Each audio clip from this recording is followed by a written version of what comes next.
the mayor said he might be a little delayed. So because we have a public hearing scheduled for 7, we're going to rise, do the pledge, and then we'll go right into the public hearing. I'll just give you a quick little, so if we can just rise. Pledge allegiance to the flag of the United States of America and to the republic for which it stands, one nation, under God, indivisible, with liberty and justice for all. If we can remain standing for all the different wars and craziness going on throughout the world, and for any folks who passed locally, I know off the top of my head, Ron LaBar. If there's anybody else that the board knows that has passed recently, you can say so at this time.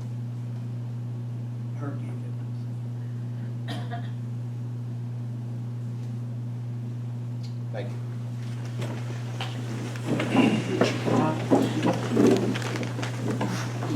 So like I said, tonight, we're going to open up the public hearing. The public hearing is in reference to some zoning changes that the board's been looking at for quite some time.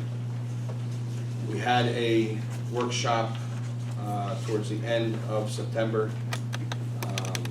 And so here we are tonight with what we have in hand. So it's a good time for us to hear from the public. Some of you folks we've heard from during the process, and that's okay. If we can all try to be civil, direct your comments to the board, try to do 3 to 4 minutes a person.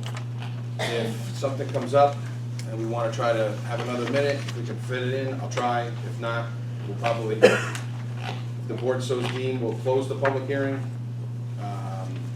I don't know if, unless the whole board's here tonight, if we want to vote on it, that's up to the board that's here, the members that are here. But if not, we'd probably either have a special meeting or vote on it at the next meeting in October. So with that being said, welcome to everybody, and I'll make a motion to open the public hearing. Motion. Motion made by trustee Ramus. Second. Seconded by trustee Guerrero. All in favor? Aye. Opposed? Okay. So if you just want to come up, I'm going to try to keep time as best I can, and I'll face my phone towards you so at least you know where you're at. I have a question. Can you explain a little bit more what is Sure. going on with the zoning change, please? Sure. So, actually, you know what? Our fantastic attorney's here, so she can give kind of a little overview if you don't mind. So the board in And we have new mics, so try to speak, if you can, directly towards them, and they're on.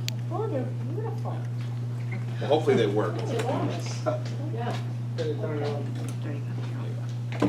So in 2020, as many of you know, the board made some significant changes to the zoning, primarily to accommodate an individual who wanted to build a hotel in the Main Street area. You can not hear you. Might have to Need a move. microphone. Yeah. All right, so can everyone hear me now? Yeah. Okay. No, It's not working. He's working on You it. have a volume in the micro? We're working on it. Give us a quick second. They're new. Give it a little patience. Okay, can everyone hear me now? I can, and I have a hearing aid. Okay. So as many of you know, back in 2020, the board made some significant changes to the zoning law to accommodate primarily more mixed use, meaning residential and retail, in the center of the village, and also to allow a particular individual to develop a hotel structure in the village. So we added a zoning, a new zone called the B3 zone, and we also extended the B1 district all along the center of the village along Main Street. There was a lot of concern about that from residences, from other individuals, and so the board has determined that it's going to rescind the B3 district.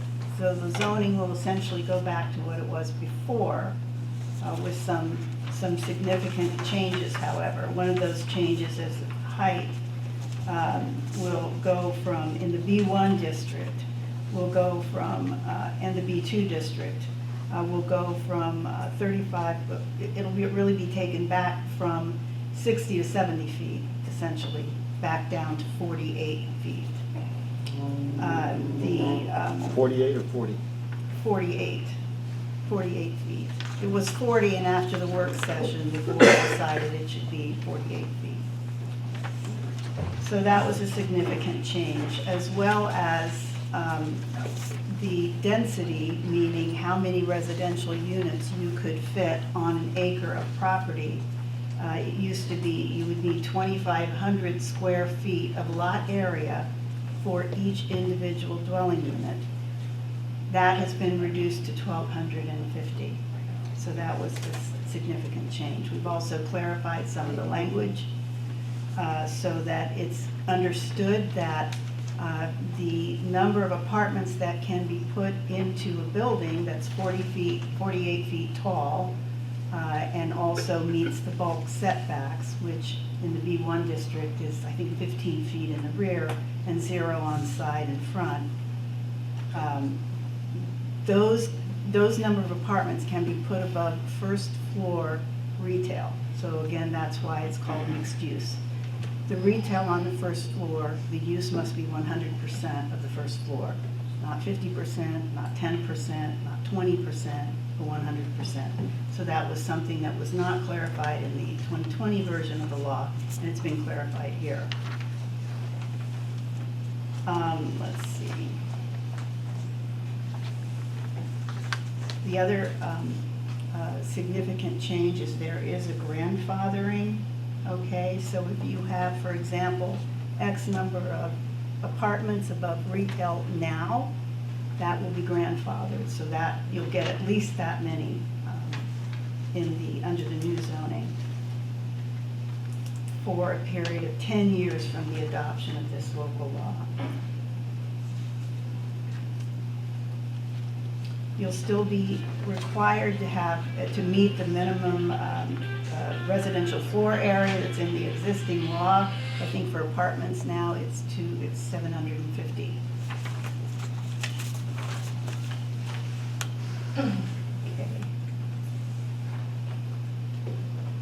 Also, another significant change that has been made is that right now there is an area defined within the center of the village where you do not have to meet parking requirements for whatever use that you have. So it's an exempt zone for parking. That has been modified so that it remains exempt if it's commercial use for that 100% of the retail on the ground floor. However, for residential apartment use, you will have to meet the parking requirements. I believe that's 1.5 parking spaces per apartment.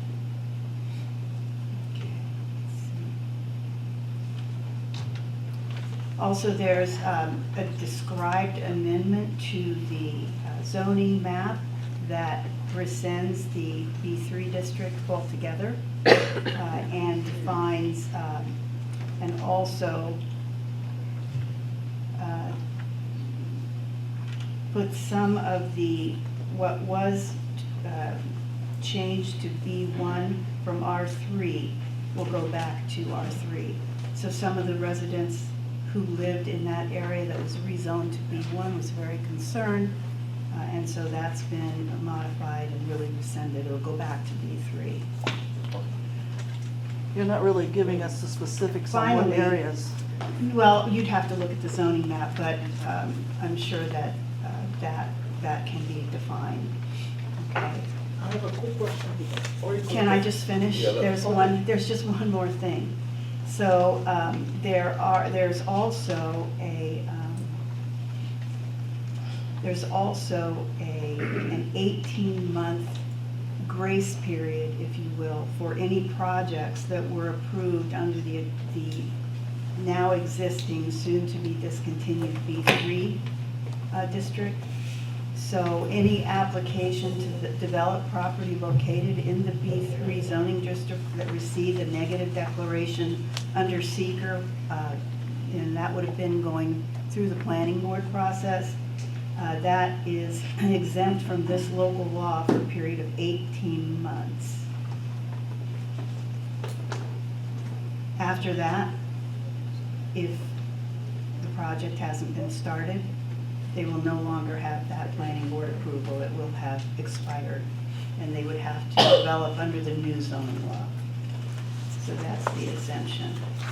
If you look at the change to the zoning map, I'm just going to read this verbatim. I have asked the board to confirm this. So far, I haven't heard from any of the board members yet, so my assumption is this is correct. However, and there was some inconsistencies that were corrected after the workshop. So the modification to the zoning law enacted by local law 1 of 2020 to incorporate a new B3 zoning district is rescinded. That's rescinded. All such lots henceforth shall be returned to the B1 zoning district. Specifically, the lots moved from the B3 to the B1 are lots abutting the west side of Main Street, beginning at the entrance of West Point Military Academy, Thayer Gate, and continuing south to the intersection of Cousins Avenue, and those lots abutting the west side of Main Street from the intersection of Walker Avenue to and including the property identified on the tax map as SBL 107, Block 3, Lot 118.1. The modification to the zoning map that rezone in 2020 that rezoned portions of the village located in residential 3 zoning, R3 zoning, which were then turned into B1 zoning district, which is commercial and mixed use, is rescinded. All such lots henceforth shall be returned to the R3 district. Specifically, the lots are moved back to the lots moved back to R3 include lots abutting the west side of Route 218 from Dale Avenue to Walker Avenue, and lots abutting the east side of 218 from Havens Road southward to and including the property identified on the Village of Highland Falls tax map as section block lot 10618. So I believe you can certainly find these tax maps on the Orange County parcel search, and I believe the village has tax maps that will identify those specific SBL numbers.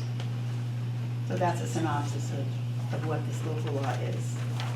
Answer my question. The property is west of Walker Street, which is a US Academy Motel. Right now, I see it's a B3. When you say it's rescinded, it's gonna go back to B1 or R3? R3. From B1 to R3, It'll go back to what it was before, if it gets approved. if this local law is adopted by the board. Currently, otherwise it's system. Okay. Okay, so you can get a copy of what the attorney kind of just went over. We have some here, but if you don't get one tonight, it's on the website. And by all means, please stop by Village Hall, we'll give you a hard copy if you need it. So, again, this is a good night for us to have a public hearing and hear from the public. If we could hear from the public first, and then if any trustees want to have a conversation about it after we hear from the public, I think that would be the appropriate time to do that. Jim, just to simplify, since it's a zoning map that she's referring to, the red is currently B3. So from the gate of West Point to Cousins is B3. And this is current law.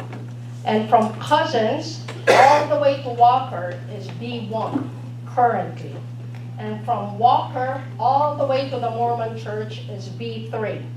This law that we're trying to introduce will change all these red zones into B1. So Walker to the Mormon Church will become B1, not R3, okay? And then Gate to Cousins will become B1, not R3. And then what they're saying is all this pink, which is currently B1, okay, will become R3, but not from Cousins to Mount, to Dale, but from Dale to Walker will become R3. And I think what I'm trying to say is that we want R3 to go all the way to the Mormon church. Yeah, that's what we, Yeah. that's what we're gonna In talk in all about. actuality, wait, time out. In all actuality, that's not accurate. The church, the Mormon church was B2, was always B2. It was always B2. And even the motel next to it was also B2. It was never R3, To as far as the Mormon I know. church. To the Mormon Okay, church. so it should be Okay, back to so- Walker. I understand that, but if we're rescinding, if the plan was we were rescinding, and this is, I didn't want to do this right now, but if we're rescinding what we did, I have to do that first, and then I could add other properties. I It's think supposed that's, to go to Pelican, not Walker. Okay, R3's on the back, huh? It's supposed to go from Walker all the way past. To Pelican, right, that, the whole section. Residential. Yeah, the two roads, right? yeah, that's what we're talking about. Yeah, and that's R3, if we pass it. You rescinded without the people saying what they want. No, we didn't do anything yet, this is, yeah, all right, Of course. we're gonna do the public hearing. I'm just trying to get the stopwatch for you. So let me be on the same page, so that you guys rescind, my property will stay B1, I just wanna get that. No. Oh, see, that's what I was understanding you are No. saying. Okay, so it's gonna go back to R3? Yes. Even if it is B3, it's gonna go back Yes. to R3? Yes. Okay. Oh, wait, According to this right now. I'm sorry. Where's your property? Right here. US Academy Motels is property. So this is north, south, west, east. Oh, yes, no, that. Basically, they're doing this because of According to AOG. the law right now. They're doing half it's Main gonna Street become B1. Business and half Main Street See, that's residential. what I. That's not accurate, that's not Because of accurate. AOG. According to this law, it's gonna become B1, It's not accurate. okay? According to page, that is very, very accurate. See, this is the problem. The problem is you're telling the people one thing, but you're putting You can't into do that. law something different. The law right now says all B3 will be rescinded to B1, Okay. okay? That's right. All B3 goes away, B3 goes away and becomes B1. That's the law as is written in here that you're trying to introduce to these people. Okay, If that's not what you intend, then I- put I it can't. in here. I'm gonna start the public hearing. Like I wanted to Comments over do, here. okay? Go ahead. So you're saying all this B1, B3, B2, R3, whatever, doesn't make sense to me? All I know is I don't want the motels building more than at least 2 floors. So if you were telling me that you're gonna allow these people to build up to 48 feet, that means how many floors are gonna go up? At least 3. So which means my property is gonna go down. My property value is gonna go down. I do not want to see, I mean, I'm already dealing with the 2 floors at the Fairbridge Inn right next to me right now. And I don't wanna see any higher go up than there. And the same thing on the other end of the neighborhood. It will destroy other people's property, they won't get any sunshine, they won't have a view of the trees and the mountains, all they'll see is the back of a motel. And this is not what we want. So, I have a second issue. I'm wondering why there's no water running down Mountain Avenue. And I've noticed that it's not just Mountain Avenue, it's all over Orange County, through New Windsor, through Cornwall. There's no water running in the streams anymore, and I wanna know what's going on with that. Something has happened to the water system. The water table has gone down for some reason all around, not just in Highland Falls. I grew up here. I used to hang out on Mountain Avenue at the reservoir. There's no water there anymore. There's very little water coming down there. I rode through New Windsor. I rode through Cornwall. Same thing with all the streams riding through there. Something is going on with our water, and I'd like to know what. It's a scary thing. I don't know if anybody else has noticed it, but I've noticed it. I think it needs to be investigated. I know that we have that big property over there in Monroe, all those buildings there, and I'm wondering if that has something to do with why we don't have water. but I know that we don't have water, the water that normally runs down through. And I'm really, really concerned, I don't think that you should have a vote tonight considering this. I think people need to be more informed. I think what B1 is, how tall people can build and whatever, that needs to be a lot more clarity in this paperwork. I'm not a lawyer, that doesn't mean squat to me. All I know is that I do not want to see these buildings go up to more than what they are right now. Yeah. Thank you. Thank you.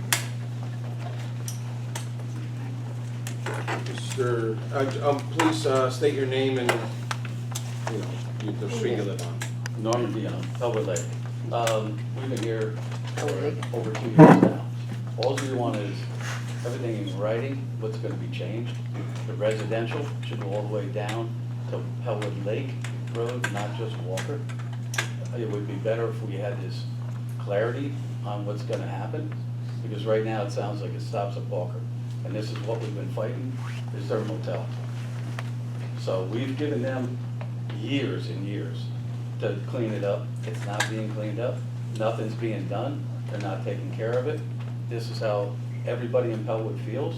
So Really? how much more time can you give them? It's not gonna change.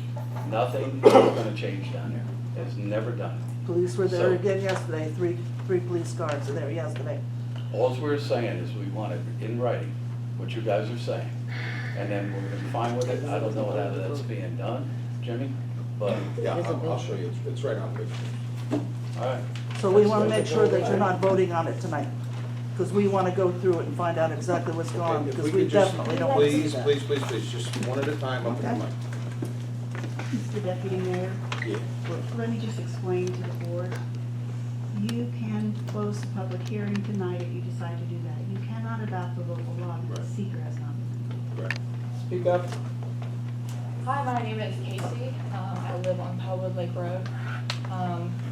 I, as with my fellow residents who live in the area, we have been here for 2 years now, asking for clarity. We've been promised that to Pellwood Lake, it would be returned back to residential. We have asked over and over again for clarity and for everything to be in writing. We haven't gotten it. You told us something different over and over again. It's not clear. We wouldn't have these questions. No, it's not. Every single one of us is asking for clarity. I do not want to see this hotel be able to build upwards. It's disgusting. How many people over and over again say how disgusting the state of it is? There's sex offenders living there. There's trash going around. It's an eyesore. It's one of the first things you see when you come into our village. We're desperately trying to move it forward and make it better. And this is not going to do that. And I'm frustrated because we've said this over and over again for years now. And now you're telling us the day that you're supposed to vote on it, something else. We're frustrated. We're really upset. How could you not expect this? I mean, you guys are each saying, if you vote yes to this, and you think you want to keep it as it currently is and not turn it back to residential, that's putting us backward. That's creating an even larger eyesore than what the property is now, and it's disgusting. And you as owners should be ashamed. That's one of the first things you Excuse see me, when you excuse come me, into the excuse me, village. excuse me, excuse me, She can excuse say me. whatever, this is Time public out, hearing, time she out, can time say out, that. time out. It's a She public, can wait a say minute, that. whoa, let me handle it. She can say It's this. a public hearing. Pause on my this- time, please. Excuse me.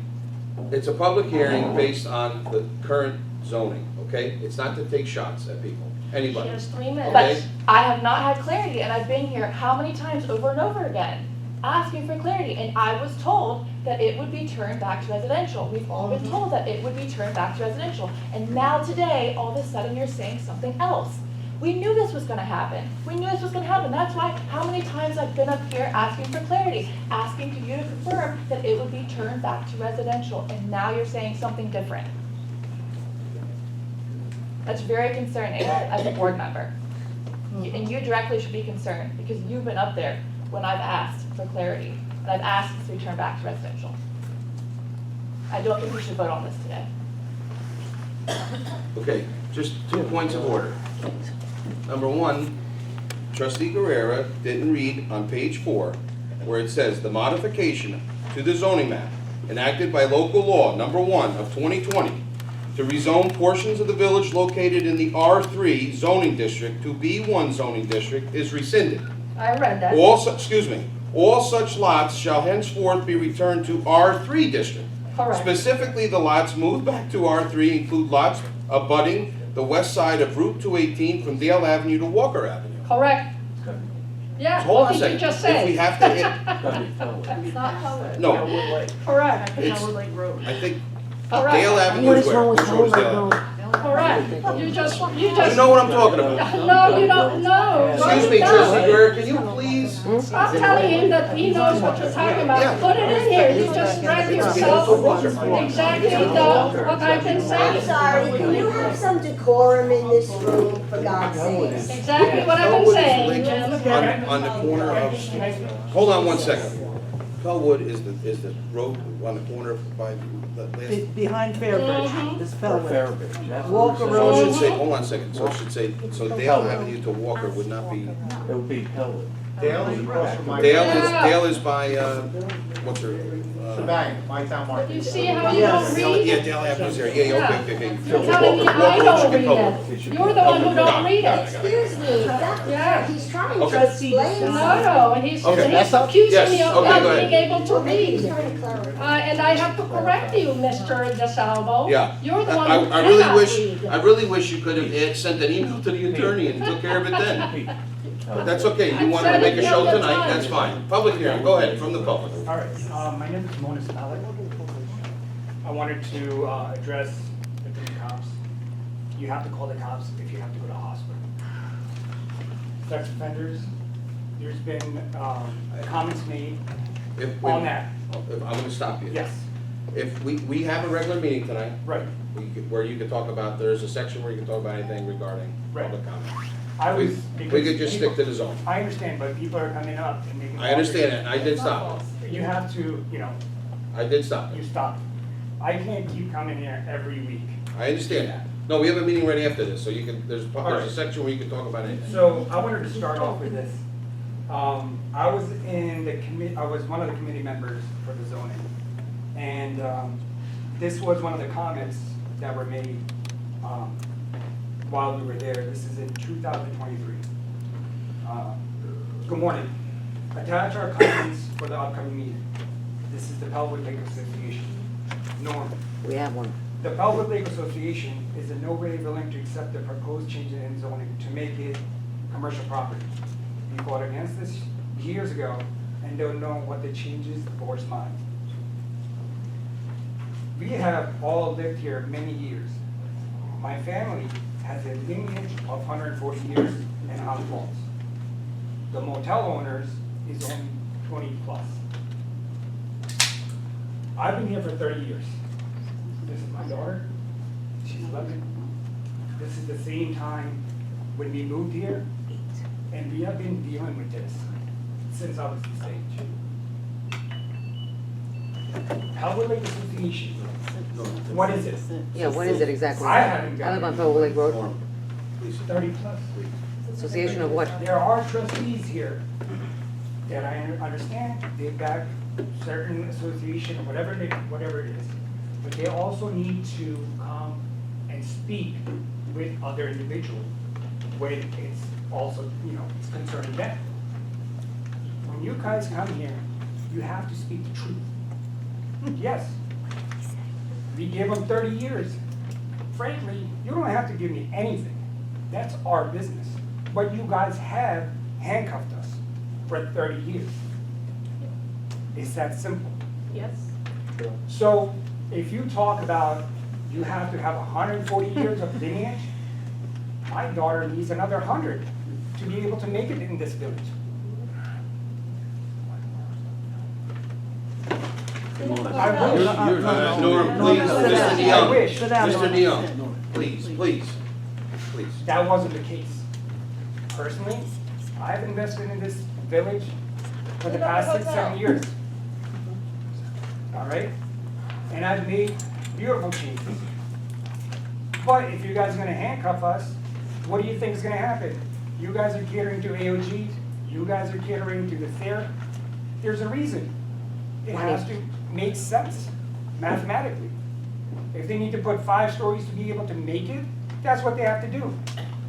That's where I guess this board caters to them. We tried to do this 20 years ago. It was a $5 million project.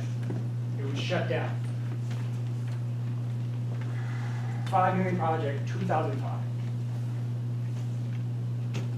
I figured I'd bring my daughter here so she can understand what's going on in this village and what I have to put up with. When I live on Pelwood, and apparently there's an association, anybody associated with me can't get in, and I'm not included. I'm willing to speak, I'm willing to talk. A couple of years ago, apparently I thought we made bygones be bygones, we were okay, so they can work on their property. That wasn't the case. I don't want to name names, but that's how it is. This is how we are. Thank you. Go ahead. Sorry, And very Jim, lastly, you stop, we're over. you I just stop, want- you wait, stop wait, from wait, speaking, wait. but you I- allow I- him to continue it's- to You speak. see what I'm dealing with? That's not right. This is exactly why. Please. Okay, well, sir, then, Mr. Please. Just one, You can 30 come back up. seconds. Mr. Munis, it's 30 unfair seconds. for you to I bring gave your you child 30 there as seconds. weapon, as your weapon. It's It's really about unfair to you do guys that. being just civil. Child is a You're right. weapon. She's here. It's There's not unfair about for you 11 to years use old your that child can- as a But if you weapon. behave It is not just fair. on you for bringing her. You know, this is No. an adult. Hey, time out. Trustee Guerrero, can you please not add to it? Mr. Munis, Please. it's really unfair to Please. use your child as a weapon. But let me say this, regarding your comment. The Okay, it's issues public- that excuse me, residents Trustee face Guerrero. with this business has nothing to do with Trustee how Guerrero. long it Trustee has Guerrero. been here. Trustee Guerrero. It's Oh my it's I don't wanna God. use this consistent thing. failure Where's to the Public comply with Association? regulations. Yo. There is- Trustee Guerrero, can you please? It's a There's a public, little walker. It's not right. public here. Yeah, Please, have a conversation Mr. with her. Janitor, hold on Now a second. she's crying. That's not right for you to bring your child here. Trustee I was Guerrero. here. I used to Please come stop 30 years messing ago. I with just me. told you. Bonus, please. 30 years ago I came here. No, stop, please. Don't tell me what's right and what's wrong. Enough, I'm sorry enough. for your daughter. I'm sorry for your daughter. You should be Please sorry stop, for me Trustee too. Guerrero. I was her age, and I've been dealing Okay. with this. Please, can we stop fighting? Please. It's not fair. Just go down to the nitty-gritty, it's prejudice. He's made it very personal. Like when you Okay, are- Mr. General, you have the floor. Mr. It's been General. personal for 30 No, years. time out, please. She's still talking to me. I'm trying to quiet her too, please. Mr. General has the floor.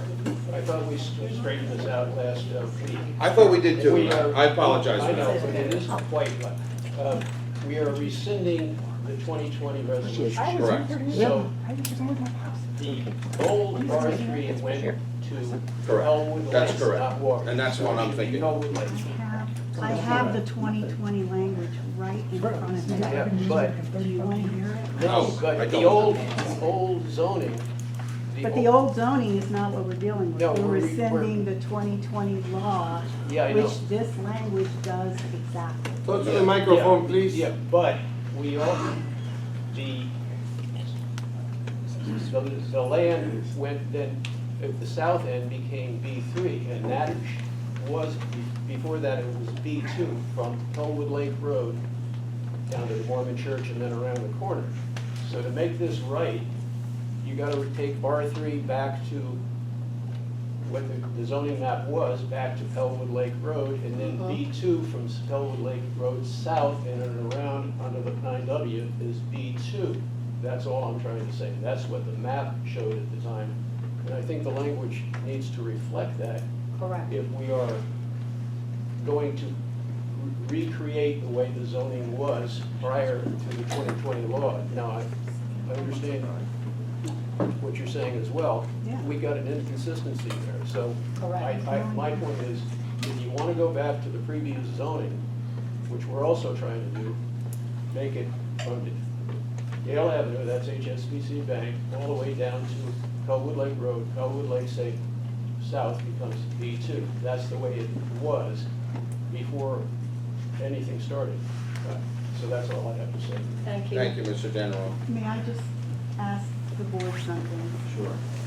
This local law exactly rescinds the 2020 Correct. change.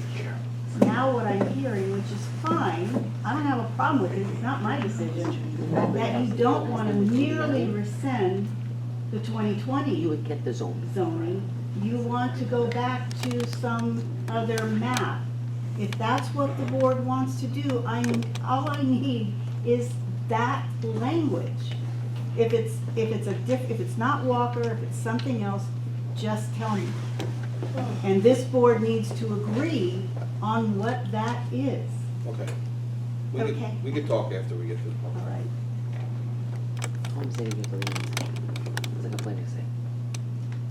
I don't think I need a timer, I'll be pretty quick. I'm gonna start it.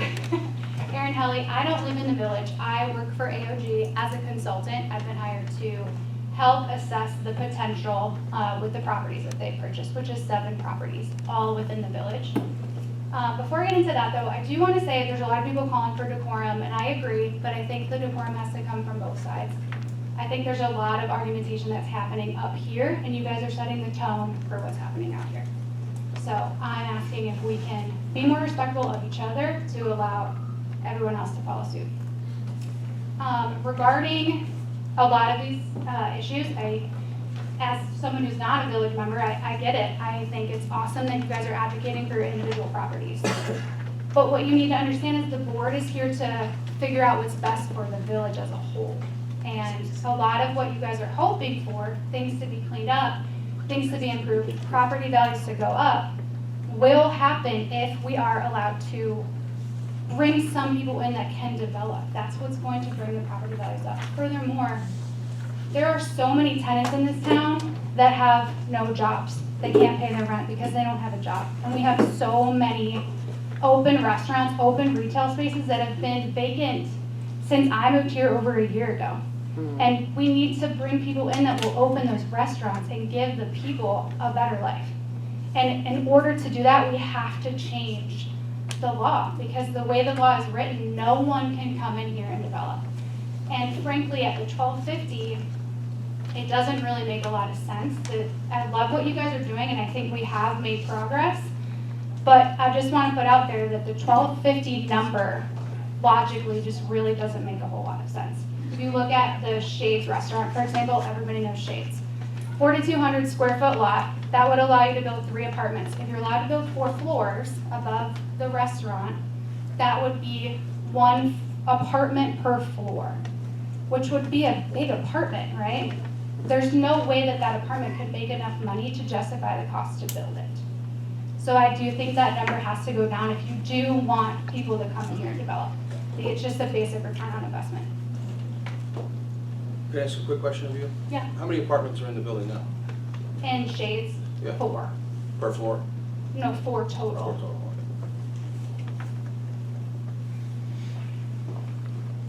Next. Michael Joyce, member of the village. The law is the law when it's written on a piece of paper. When I worked for the Ordnance Survey in Ireland, maps complement or as a guide to what's written down, because the law can be very complicated. That's why we have visual aids like maps. But saying the map is law, where the verbiage on a piece of paper that's supposed to be law is different, that's where errors creep in, and that's where people who think they're getting what they're getting, they actually do not get. It has to be written down in law.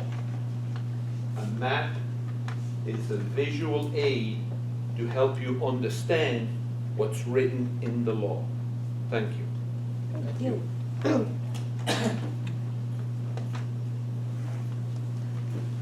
Public hearing, anybody else? I'm gonna be the last side.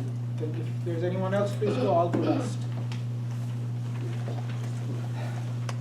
Good evening, Edward Dunn, village resident, lived here all my life, basically. All right, now, with respect to what we're doing here tonight, I don't think anybody in this room ever got a copy of a piece of paper as to what you are doing, what the numbers are that you're looking for, and what you're gonna change. That's why you have confusion going on right now. Now, according to what you said last week at the workshop, you were changing the zoning as what has been said, from Dale Avenue all the way down to Pelwood Road.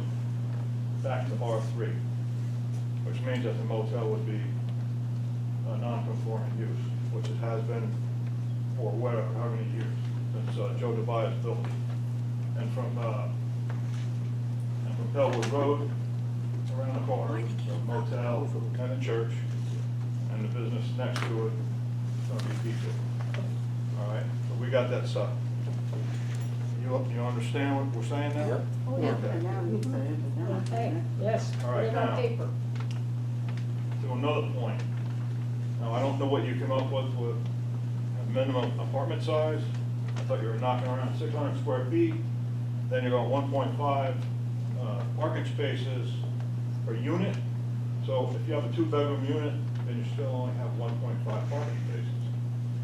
If you make 1.5 parking spaces and you have 10 units, you're gonna need 15 parking spaces for theoretically 1 bedroom in each unit, which doesn't make any sense at all.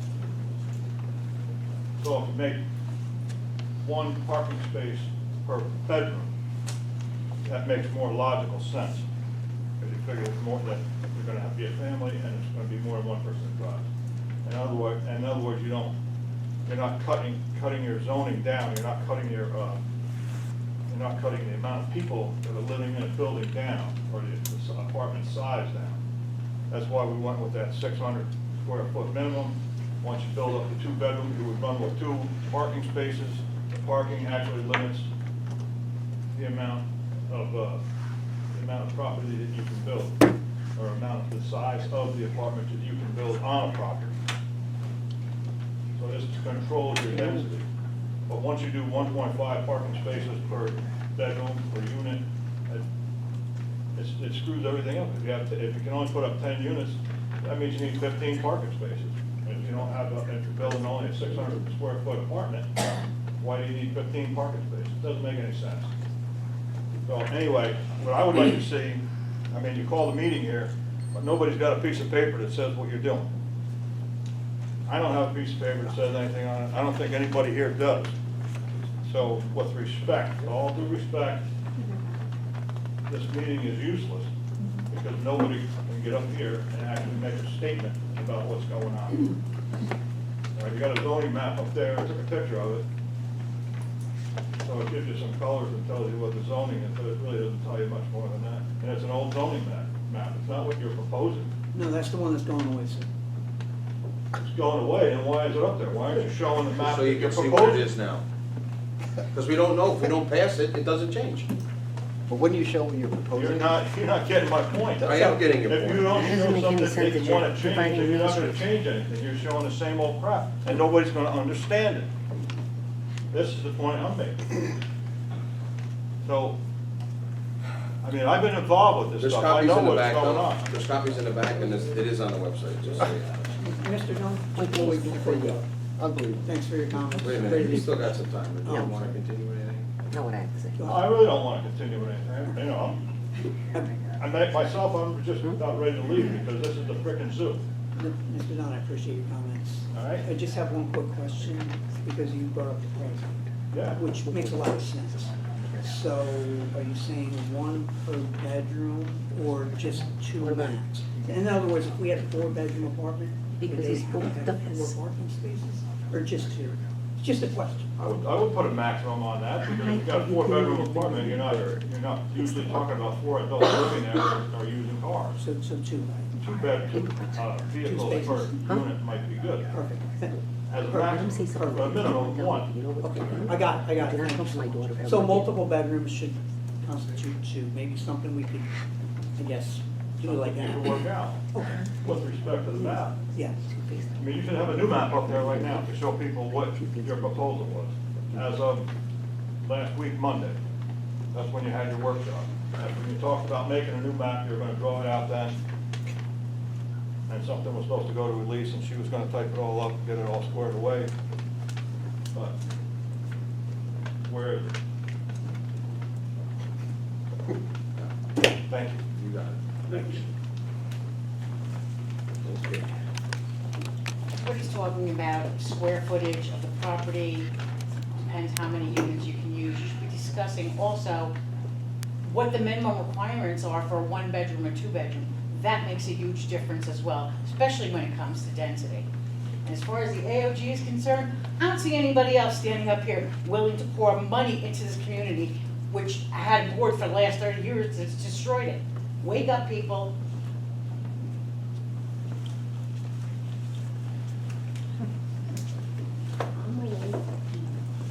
Where's it going, in the mayor's pocket?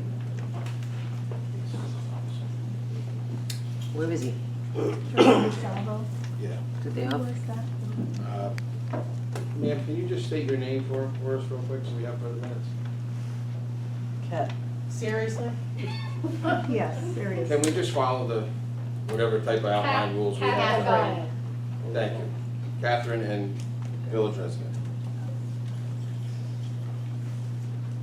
Elena Olivia, village resident. Thank you.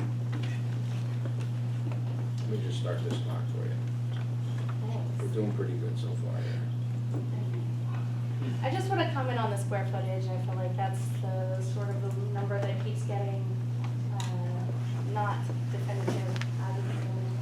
I do think that 1250 is a perfectly reasonable middle ground for all parties involved.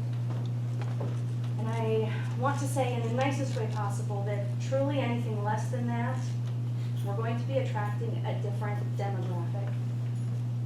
And one that we really don't need more of. The demographic that leaves garbage cans on their sidewalks all week long, leaves their properties overgrown, doesn't abide by any parking regulations. We already as a village cannot maintain the problems that we have. How do you have a conversation about more development, more density, when we're not properly managing what we have already? And we really need to see some changes in the village with what we have now before we continue to talk about bringing more and more and more here. That's all for me. Thank you.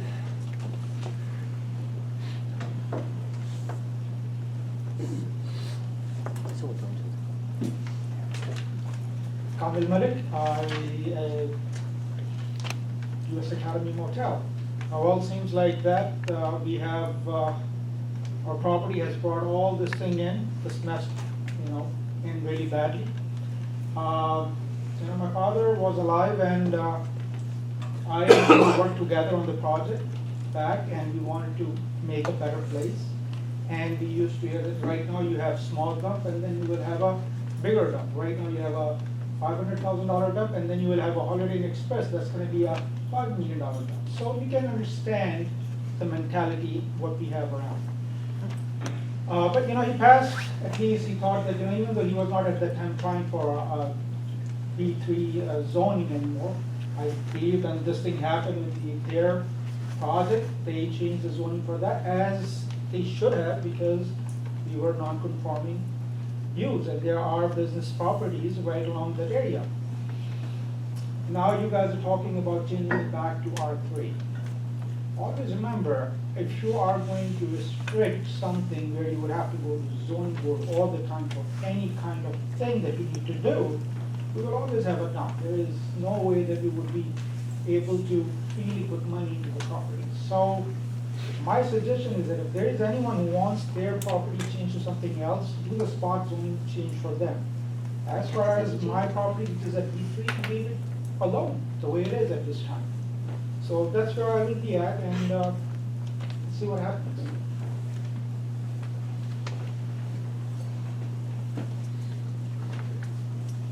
Anybody else for this, the public hearing portion?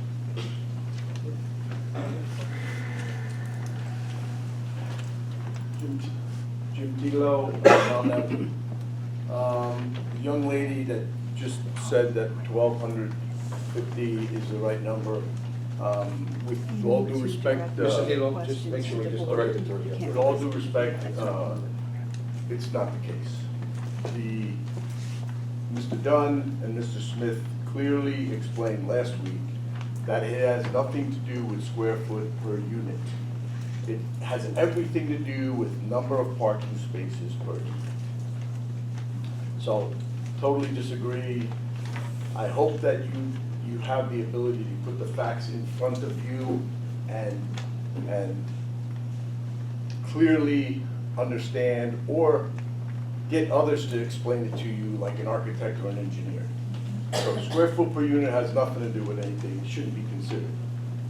Another young lady said AOG, I'm gonna put it simple, AOG is our best friend in this community, all right, period. I don't know, I don't even know why there's an argument about this. Correct. 48, 50 foot height, we need to identify where that 48 or 50 foot height is. If we want pitched roofs in this community, we shouldn't limit the 48 or 50 foot height requirement because that would push down the number of floors that you can build in this, on these buildings. And then the adoption of the studio, 1 bedroom, 2 bedroom, 3 bedroom square feet needs to get done. But before I stop, when did this board receive the document that identified the Walker Road or Elwood Road? We originally had it on the 30th, and today, did you? Hold on a second. So we had it on the 30th. We looked at, we had a board workshop, and from the workshop we discussed a lot of different things. This was one of them, and we all got emailed to say anything that we thought we needed to change or add to add it, to get to the attorney. And I'll say what I have to say when everybody's done talking.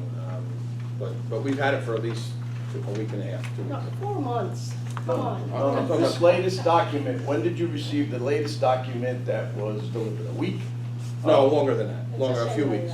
It was right after the 30th, I think I sent it. Right, 4 okay. months, it's been on the website for at But least a Mrs. couple of Guerrero, months. you keep saying that, but did you talk to our attorney to say that this is Well, incorrect? let me tell you this, Please, Jim, please. this is what All right. I think, Wait, okay? We talked about this all wait. week, all for 2.5 hours last week. This is exactly what I said last week, okay? And this is her job at $200 an hour to actually listen and understand Guerrero, and put everybody it was on paper. exhausted after that meeting. Well, And no, if it was that's the something that job. was We're really paying her important to you, $200 I an wish hour. that. Jim, I don't know, Can we you're please putting just the not argue, onus on please? me. Please, Well, please. because maybe Wait, we wait, Mayor Bill. She heard Once it it. starts, I can't get She's it. heard it. $200 an hour and Okay. you are paying Okay. for. Please, please. I will tell you that we Senator, paid a Still thinking consultant Monday's $65,000 to tell us what to build in this community. They highly recommended build commercial, build hotels, build everything, and Mr. Arenas, you do allow hotels on the B1 zone. Okay, so I have it in here. No, they were sending that. No, it's okay. I'm talking about the south. I'm not talking about. Yeah. I'm talking about the north, not the south. So, I don't know why we don't take that recommendation from a planner who specifically said that the square footage means nothing, and he said that 70 cents of every dollar in a commercial building goes to, is only used, they only use 70%. In a residential use, it's a dollar for a dollar. So, I'm not sure why it takes us years, going on years, to make a decision on what we should build on Main Street. Pablo Pulido from High Post. Echo his statements. I don't know why we have this lawyer over here that she doesn't know what she's doing. Hey, can we Because- just please direct the comments to the board, please? Mr. Because Plato? she doesn't know what she's doing. Okay, just to the board, Because okay? obviously, it's a lot of mistakes.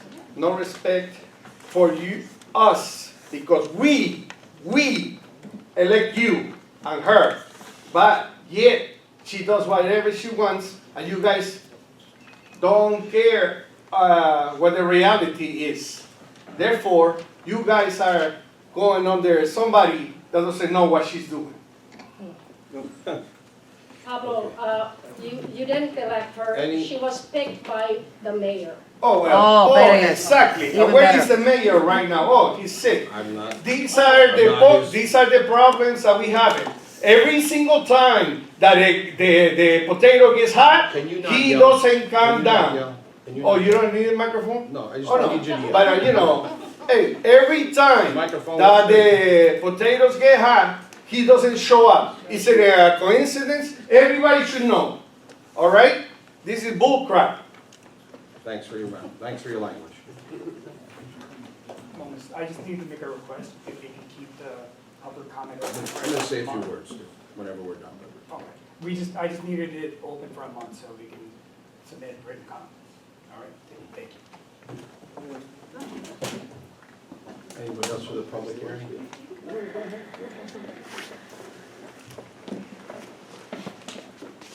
Hi, my name is Julia. I am a fifth generation resident of this town. And I'd just like to say that everything that the AOG is doing, I think it's going to be good in certain amounts. I think that we definitely need development in town, but we need businesses. We don't need tons and tons more of residential properties and apartments and things like that. We need people to come in and bring businesses into our town, bring traction. We have West Point right next to us. We have so many people coming through Highland Falls every single day, and nobody stops because there's no businesses. I just think that everything that's being done is good, but within moderation. Thank you. Thank you. Somebody doesn't stay in home goals, goes out. Sure. Well, wait a minute, hold on, Mr. General. Does anybody else want to get up before Mr. General gets up again? The difference is he's gonna go again. Don't worry about what the difference is. Mr. Wells, please. Mr. Bob Wells. I'm a resident of Cornwall, but I own a couple properties in town, lifetime resident. Before I moved to Cornwall. I think one of the things that's important is every community has a character. And this community has a really particular character. It has a lot of history. It has a lot of very deep roots in the history of West Point, the history of the community. I ride through with my grandchildren when I point them things out. I didn't quite catch that.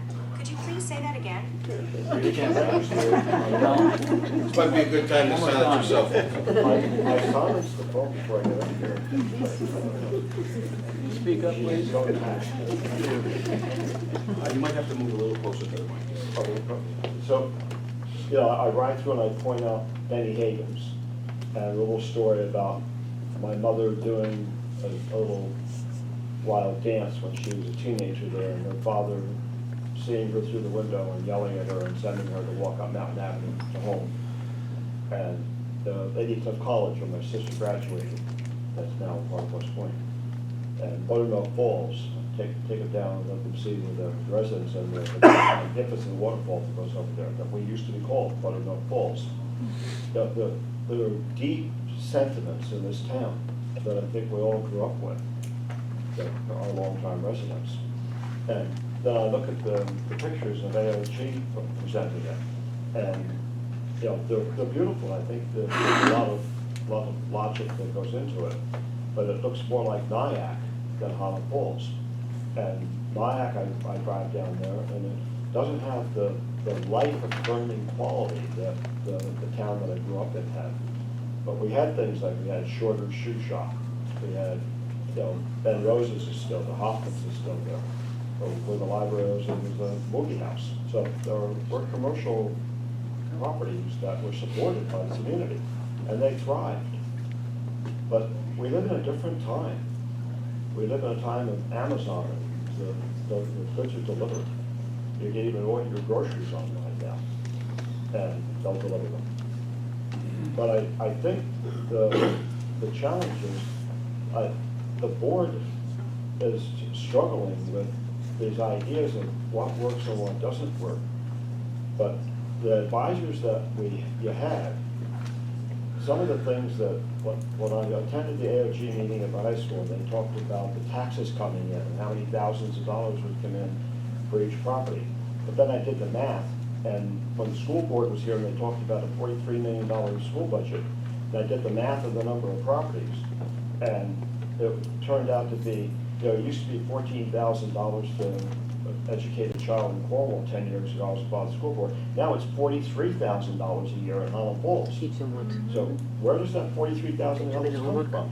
From the number of properties we have. And if we're going to expand the number of residential properties exponentially, or even double them with half the square footage, our school taxes are going to go through the roof because they're going to attract childbearing families. And I've got a house for sale down in Cranston. It's got 4 bedrooms, and people are reluctant to even look at it because even though I expanded the driveway to 3 cars wide, if you've got a 4-bedroom house, you're going to have possibly 2 or 3 teenagers. How many cars are they going to have in that household? It's not 1 per bedroom. It could be, 2 per bedroom. I have two adults in my house, and I have 3 cars in my driveway. My neighbor in Chestnut Street has 3 cars in his driveway, and it's just 2 senior citizens. So I think there's so much thought that goes into this. I have nothing but compassion for you struggling with this. But I think one of the main things is the life of this community, the vibrancy of it, is rooted in the character of it. Cornwall has a character that people are attracted to throughout the metropolitan area. It's an attractive town because it's got a particular character to it. It doesn't have 6-story buildings. It's very limited. I'm sorry. I watch that. Warwick the same way. And I think Highland Falls has a particular character to it. And I think it's really important. Part of your mission is to really look at how do you preserve that character. A young lady last year said maybe we need an architecture review committee as part of the board to look at what is built. So if we are going to expand, what do we build? And I'm sorry. I'm sorry.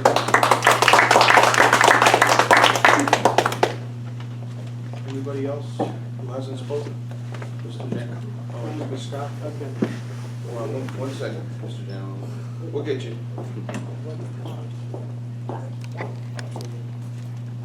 Hi, Annie Scott, Fort Montgomery.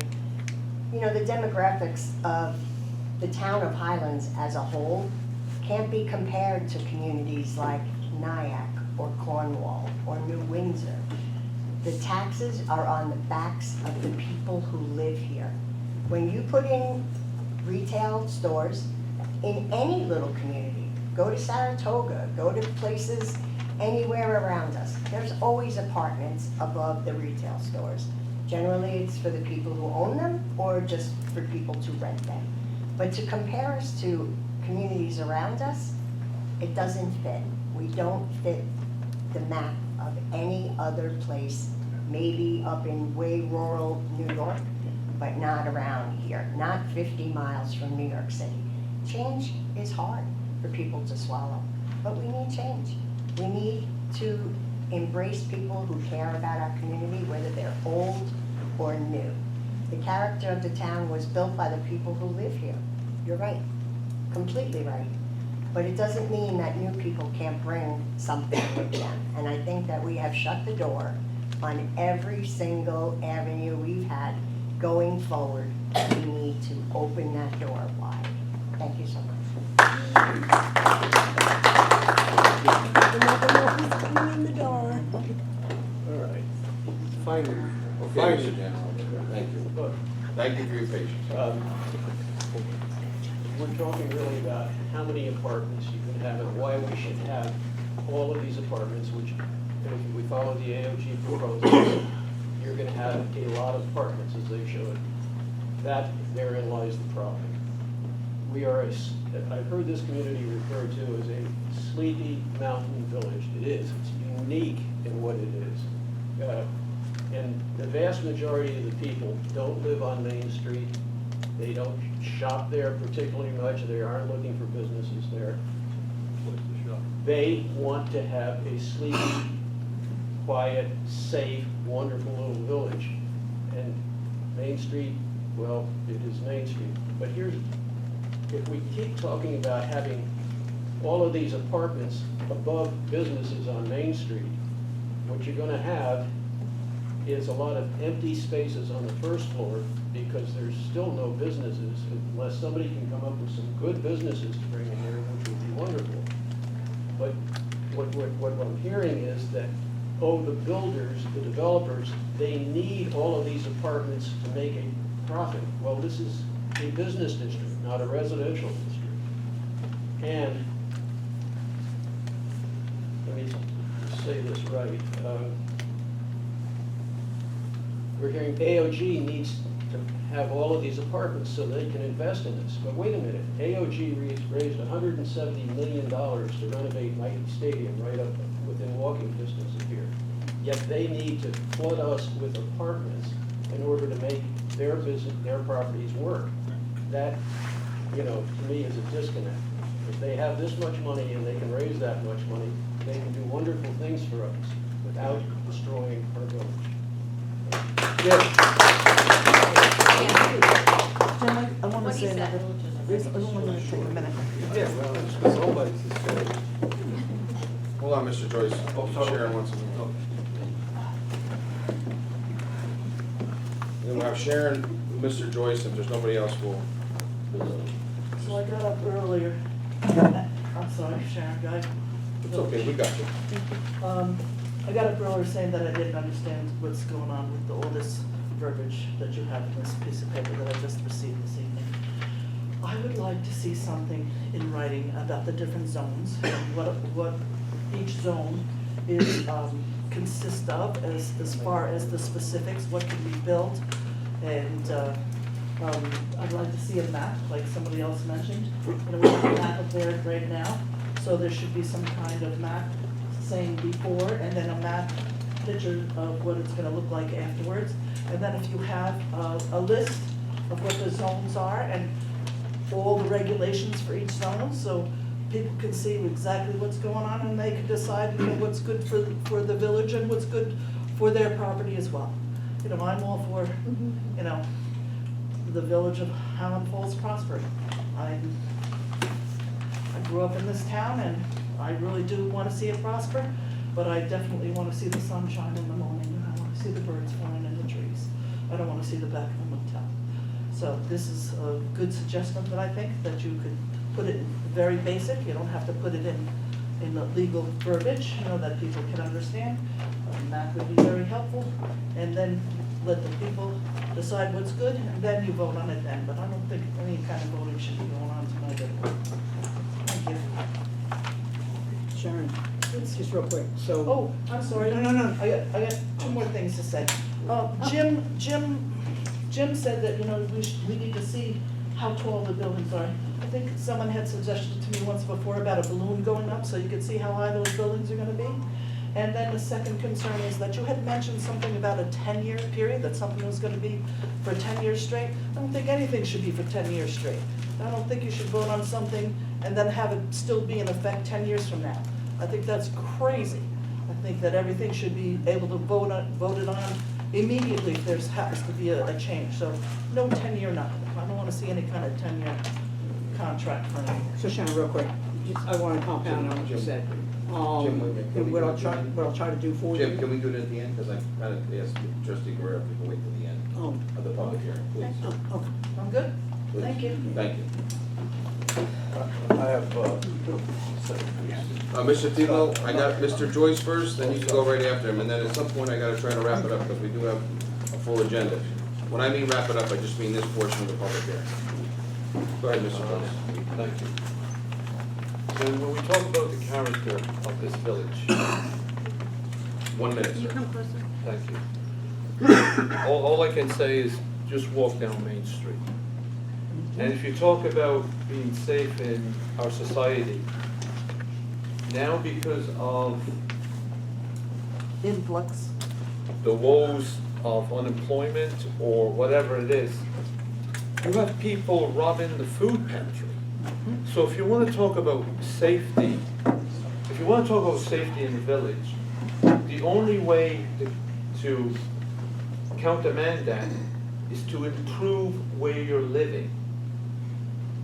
Not an eyesore, not talk about bygone days with rose-colored glasses, because it doesn't exist. Just walk down Main Street. It's desolate. It's dying. Thank you. Thank you.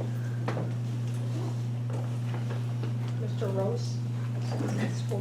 I got Miss Fallon first. Remember, right after that, Mr. Rose, you're up, you're on deck. Bobby Fallon. I just wanted to, I'm sure everybody knows it. The small villages have gone through much pain and adjustment for many years. Big box companies come in, all of a sudden everybody, instead of shopping around the village, enjoying the village, the town, they're going out and buying everything there. Therefore, our businesses take a hit. But we're not alone. Every little village in the United States is going through this. And you know how they go through it? And they rise above it. They all get together. They all have the same sense. They want a nice little place for their children. My grandchildren are here now. And we are the #1 safest town in the New York State. So we have a lot going for us. And we do have character. You know how we have, you know where you see it? You walk down Main Street and all the little shops, they're not making money, but they come in and they're here and available for you. The people in the grocery, like Cal Market, of course, everybody goes over the hill to it. They don't think about when it's snowstorm, they don't think when it's not there. So you really will miss it if it's not there. And everybody's going to, be Rose, they'll go over, have something in, go down to Rockland County, make much more money. What do we have now?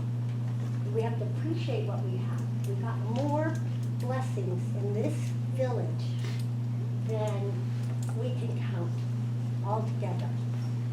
So that's, don't take us so hard. Don't beat us up and don't beat yourself up. And our attorney, she does the best she can. She's got a crazy little board there, but we all are crazy. Thank you. Thank you. Mr. Rose? Pablo, you already went up. Hello? I just wanted to It make sure works, that- sir. Thank you. Thank you. Mr. Rose, come on up, sir. My name's Ed Rose, and I live in the village, and I've lived here all my life, with the exception of going away to school. And I am also a deep generational member of this community. My father owned a business in the community on Main Street, and he worked at West Point. I worked at West Point. Many of the folks in town have worked at West Point and still do. We owe a lot to West Point. We'll be deeply indebted to West Point for years to come. The Lady Cliff community was a different time, and we are in a different and a transitional period right now. It's very difficult to change for all of us. And I have deep respect for the board. As a former member, I know how hard it is to be behind that button. I have deep respect for the board, the planning board, and the zoning board of appeals, Mr. Janarone, Mr. Dunn, the people behind the scenes that have worked to try to develop in writing the way forward is no easy job. And it's also complex when you blend in West Point's regulations and restrictions and geography. So between state and federal bind and the complexities of the regulations that restrict business from growing in Highland Falls because of some military regulations and development that's going on inside the buildings of West Point, we're up against a challenge that's significant for local people to build small businesses and turn that into tax revenue for the rest of us. So, you know, we all have a central theme. Improve our rateable so that we can all bear the burden of the future tax ahead of us, whether it's village, town, county, or state. But this is not an easy equation. And to wave our wand and say some of the small businesses are coming back, that's not happening. Okay, this is a different transitional period going forward. The architectural renderings that we've seen have some very significant promise. Done smartly and done wisely, not at the expense of some of our residential communities who are gonna pay the price for a new world. And luckily, some of our younger people who spoke up tonight are still challenged by and want to live here and make it better.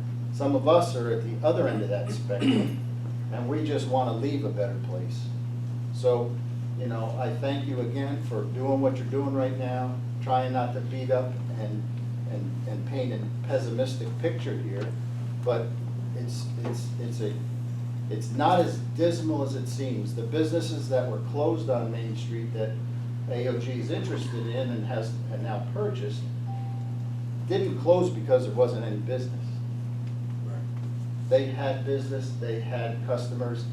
When we made a decision in 1980 to have West Point anchor itself in Lady Cliff property for the visitor center, there was an intent by the board at that time to help make sure that the traffic flow came through our village and our village didn't disappear, because there was a plan in place to take the traffic up 9W, over Stony Lonesome, and with all of the property inside the Stony Lonesome gate, they could have very easily moved the museum and the visitor center to that location. And we would have been bypassed completely. And you're either then just nothing but a residential community and your people work there. So if we can find the perfect blend of people working at West Point, I also have to remind you, there was a very big change in employment status at West Point when the government decided to eliminate or reduce the number of federal employees and contract out the work, and got rid of some of the promise that old federal government employees had.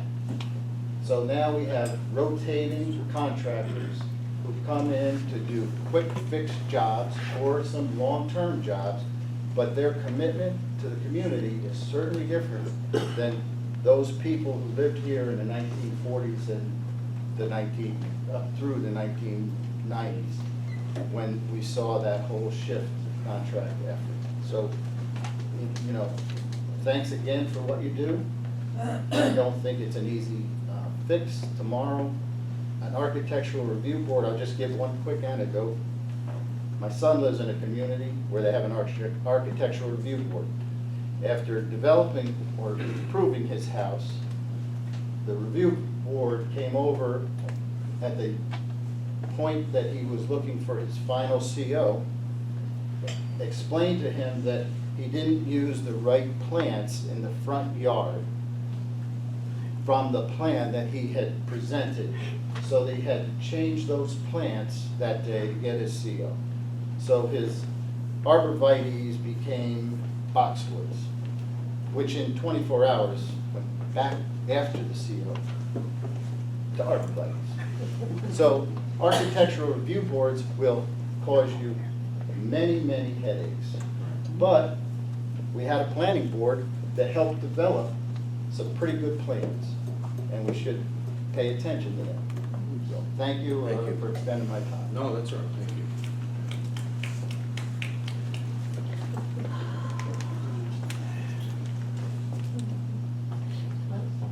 Hello. Hi, Dee Moreno, Town Highlands Chamber of Commerce and small business owner on Main Street. I just wanted, just so the public can hear, some of the things that we go through when we talk to building owners and business owners. As it stands right now, a lot of businesses fail in Highland Falls, especially some of the new ones you see pop in and then pop out because they don't have enough foot traffic. And I understand nobody wants West Point to take over, or nobody wants big development in. We have to figure out a way that building and business owners can survive, and that's why we need the residential on top of the buildings, because when we have an empty storefront, that's how we can cover our costs. And of course, if a building's going in, we want it to fit the theme of our town, and that's why we need to develop the comprehensive planning a little bit more better. So that way we can have that theme and everybody knows how big we want our buildings, how many apartments are allowed. So it's just very important. Now, we've tried to go outside of our community to get businesses in. A lot of them come here, we bring them in, they come, we go to different restaurants, they hang out here. They like the charm, but they're concerned, will their business survive? They don't wanna rent space here, spaces here are cheap, they're cheap. They don't wanna rent space here and survive for a year and then have to leave because there's not enough foot traffic. So just want you guys to just consider, the square footage, how tall you want your buildings, and maybe think about something temporarily, like, let's see how the first X amount of buildings go, and then if it works out good for businesses to come in, either continue that with future development or halt it and say, listen, we need to take a break, but maybe find something in the middle. So I just wanted to kind of speak on the business side of it, on why building owners and business owners aren't coming here. We're trying, a lot of them, you know, they wanna see progress before they can come in, but, you know, it's been tough trying to get people to come on in here, so I just wanted everyone to know, understand and know that too. All right, thank you. Thank you.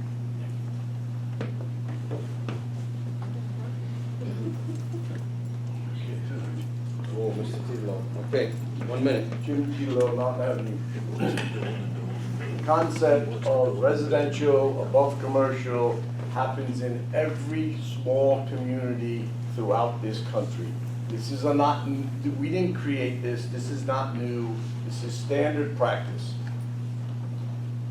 Let history be our guide, right? 30, 40, 50 years, zero has been built on Main Street. Mr. Rose and Mr. Dunn know that there was a time when there was 5 auto dealerships in this community. 5 auto dealerships, 4, 5, 6 auto body shops. All of those people, listen, think about Rafferty's, think about all those stores that were 20, 30 years ago that were up and down Main Street. Think about foot traffic. I mean, that was a nice little community we had, okay? Nothing's been built for 30, 40, 50 years. It's at least 30 and probably 40. So something is broken. Our system, our book, that green book is broken. We need to fix it. You guys need to make the tough decisions and be careful of getting pigeonholed into small enclaves or one residential unit, okay? Do what's best for 80% of this community for the next 20 years. That's all. Let that be your guide. And if that means build a hotel right across from my house because it benefits everybody else, then that's the right thing that you guys make a decision for. Thank you, Mr. Anybody else for the public hearing portion? Okay. I just want to make a couple quick little comments, and because I did listen tonight, took a lot of notes. As the attorney said, we wouldn't be able to vote on anything tonight because we have to wait for seeker to be finished, so we could dispel any of that. Is that correct? Thank you. And I do also agree that we need to make sure we clarify things for residents that came up here tonight. If it's not on the website, it needs to be on the website. I believe it is on the website, but that's not good enough, and that's fine. We need to make sure we have copies in Village Hall starting tomorrow. I am, for lack of a better word, respectfully requesting that the attorney and the engineer get together and put together a map that shows exactly what we're looking at here and what we have right now, as it's written. I can tell you that what we have right now is in the comp plan that's on. That's fine, but we need a map to have so that the public can see it. And that, I'd like to have that done hopefully by the end of the week, so that we can have that in Village Hall, if possible. I'll reach out to Todd. Yes. And I believe trustee Ramos has some tax maps. Okay, and so then, once we have that together, we'll also put that on the website and have that available to the residents. In remarks to the beginning, when we kind of got out of hand, and I appreciate everybody kind of coming back and circling back, and, you know, we started off a little hectic, but I think we did pretty well. I know we're a little long, but that's okay, that's what sometimes these things get into. The rescinding of the B3, in my mind, has always been the focus of what we were doing. Because when we had done it originally, when we had did it, we were still going through some COVID times, and the meetings were like Zoom, and you know, the governor had passed all these crazy things about how you can meet, and you don't have to, you know, you could just notify the public and blah, blah, blah. And it was said at a few meetings that we felt that it wasn't done right, it was too haphazardly, and we went too fast. So when we rescinded when the plan was to rescind the B3, that was the plan. It's not to hoodwink you in any way, shape, or form that we're not including the Pelwood Lake area. It's to the road. It's because the previous language for the B3 that we added is exactly what it says here in this law. Okay, so it's not to hoodwink, it's not to try to lie or beguile or any other word you want to come up with to try to fake you out, or the residents out, or the property owners of US Academy, okay? So I just want to say that. So the reason why I wouldn't be in favor of maybe, as we stated at the meeting on the 30th, was that when you start adding different parcels in from just the rescinding, to me it always seemed like you were spot zoning a little bit, because now I'm adding a parcel here and a parcel there. So I would want to get some extra clarification if we're going to add those extra properties in, that we don't get into that situation. We could always, after we do this process, we could always go back into it and say, hey, maybe we need to look at a couple other zones from the rescinded B3 that we did. It's not impossible. This is not the end of the zoning world. It's not the end of the zoning law changes. It can happen again. It can change again. That's the beauty of, somewhat of the beauty of government, right? Local government, we can change things. But I will get with you after and we'll talk more about it. I appreciate folks coming up and having their comments. I thank you for your patience tonight. As stated, again, I'm just reiterating, we're not gonna be able to vote on it tonight because of the seeker issues. But I don't think we, in good faith, would be able to vote on it tonight anyway, without taking care of a few of the things I mentioned tonight. You know, yes, I am running the meeting. It's part of my responsibilities. If the mayor's not here, I didn't tell him not to come. Whatever reason is that he's not here, direct that question to him. He's an adult, he can handle it. So I, again, thank you for your patience as best as possible, and as we get through the rest of the meeting, I'd like to, if we can just keep this kind of decorum, I really, really appreciate it. So we can make more comments now. I also would recommend that we keep the public hearing open, at least until the next meeting. I know that probably the attorney might not like that part, but I think we should keep it open, because if we don't have the information clear enough on the website and the map clear enough on the website that folks can see what the heck we're talking about, then there may be one or two more questions that arise. I could be outvoted for that, but that would be my recommendation, to keep it open until at least the next meeting, where I think we will probably close and then vote on whatever the finished product will look like. That would be my recommendation. You would need a motion on that, just so you know. So the motion is, I'm not gonna include the other things I mentioned, but that other stuff's gotta get done this week. The other stuff first. The website stuff, the copies at Village Hall, and the map done as fast as we can this week. It's put on the website. And then the map put on the website as well. Yep. Okay. As soon as I can. So my recommendation would be to keep the public hearing open until the next meeting. And I would need a motion for that. Actually, I can make the motion. Motion to keep the public hearing open. Second. To the next meeting. To the next, whichever, which the date is. No, I think. I just wanna give a date out. Hold on. Jim, 21st. The thing about the public hearing is that it lasts 2 hours, and then we follow it with a village board meeting, which is another 2 hours. That's part Maybe of- we should just have public hearings so that the people aren't exhausted. I mean, they end up not listening to the other half of what's important.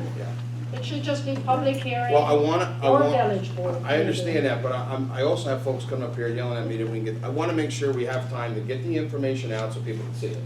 So, Right. So, and then if it takes them a week to get it out, they need a week to digest it. So I'm saying let's shoot for the 21st. You wanna make it at 6 o'clock, we can make it at 6. No, I think it's exhausting for people to be here for 2 hours talking about the same stuff. So what I'm saying is that if it's a public hearing, let's keep it just a public hearing meeting, and then do the village board meeting Yeah, the next time, it is a instead of workshop. combining both. It is a It's already workshop the an next hour and a meeting, half. so we'll try to make sure we can keep it short, that's all. Usually the workshops are short. Right, it shouldn't really even be a workshop, it should just be a public hearing. It's not. You're saying whether you changed to B3, it was a mistake, it just got flipped and got changed to like. It's not a mistake. Hold on a second. I got a motion in a second. I gotta take a vote. Is it roll call or is it, roll call? So I need roll call. Trustee Guerrero? Then Aye. on the workshop meetings, Time out. Whoa, time out. Time out. I got a motion in a second. I'm taking a vote. You have to wait, please. Please. Yes, keep the public hearing open. Trustee Ramus? Yeah. Trustee Carroll? Yes. Trustee DeSalvo? Yes. Okay, motion carries. Thank you. So now that we're gonna keep the public hearing, we're gonna close it for tonight, meaning that's not closed officially, we're just moving it to the next meeting. The public will be able to speak at a public hearing, so that's not, dispel that comment or anything, because it's a public hearing, so obviously they'll be able to talk. But I thought Jim had something to say about the public hearing before you Sure. move on, no? I just made a motion to keep it open, I think it's great. We will digest everything that everybody said tonight. There may be changes to the draft that each board member can forward to the attorney and as suggestions. But the board would have to come to a consensus on these changes, possible changes, and then we'll go from there.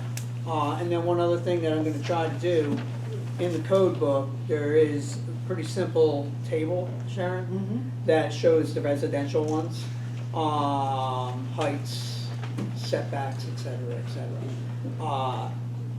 I know the business one's a little more confusing, so maybe we'll try to get something set up like that as well. Have it on a big board and get it here early before the public meeting so people can see it, because, you know, I need glasses Maybe for put that on the this print. website too. But anyway. Yeah, the so I'll It's on try- the so- website already? The whole, Yeah, the yeah. the This zone. is in the zoning book itself, Okay. Yeah, but what I'll try to do is get a big print for you, okay? The zoning book, actually, it's the code book, does break down the 5 zones, but like when you say give you like a sheet of, that's why that book, it's a lot. So that's, I didn't want to minimize what you were requesting, Okay. but it's a whole book. It's online. Yeah, Sharon, it's but hard it to is, but it is simplify. online. Okay. Okay, it's hard to say. And I Okay. only, and before we go on to the village board meeting, and we can close tonight's public hearing, there's just a couple of things that I have to say. One is, Alina, 21st. I just wanted to mention, you know, you mentioned the 1250 square foot lot requirement for one dwelling. That's actually more than what exists currently. You got that as an example. For Shades, for example, has about 4,000 square foot lot. They have 4 apartments up there right now, right? So it's already not even. If you say 1250, it's non-conforming almost immediately. So for somebody, a developer, to buy Shades for over $1 million and flatten it and turn it into something beautiful and something more for another $5 million, if you're asking for them to keep it the same, there's no developer would say, I don't have that kind of money. But that's to answer that. That's the answer. But I know that there are other, it just makes it difficult for somebody with money to invest when you're asking them to do something for free or even less, right? So that's one. Number 2, Mr. Malik, it has nothing to do with the time that you've been here. It's not, okay? And the issue that the residents in Pellwood have is that they have been faced with the business, and that it consistently has failed to comply with the regulations and do the right thing. Hold on, you have So to the have time. duration of your business's presence in the community does not excuse its inability to operate responsibly. That's what they're saying. They're not disregarding you. as having been here for 20 Really? years. That's not what they're saying. Okay. Okay, but that's I'll all give I you a have in chance, response. you'll be able to respond. Yes. I would like Okay. to respond too. Yeah, you will be. Okay, perfect. Trustee Guerrero, you okay now? Yes, I'm We're done. good? It's not the disrespect. Okay, we're gonna start the regular meeting now. The first part of the agenda, yeah, that's a good time to run. $37,005.49. Public comment. This is good. You're right, I'm sorry, public comment on agenda items, you're right, sorry. We just had, 2 hours of public comment, so I apologize. Just pointed out. Do you have anything to talk about agenda items? I do. Come right up, my friend. Just two quick things. Under the bills and claims, Yes. it says install new street surveillance for 41 plus thousand. Yep. If you could clarify that when you have an opportunity. And I just want to firm up, because you had mentioned people have a chance to speak. Pat Flynn, by the way, Highland Falls. People have a chance to speak after, but again, not being a stickler, it's not on here. So sometimes when you have a What do you mean after? public comment, at the end of the meeting, there's no public comment on here. And sometimes. Well, we normally do, and we will. I know that, but I'm pointing it out, because sometimes when you don't have it, you don't allow public comment. I'm running a meeting tonight, we're gonna have. I'm just pointing, again, Thank you. just pointing it out, Thank you. so that everyone knows that they'll have a chance, because some people were concerned, because they didn't see it on here. We will definitely have public comment at the end of the So meeting. you can add that to other business, Yep. which is at the end.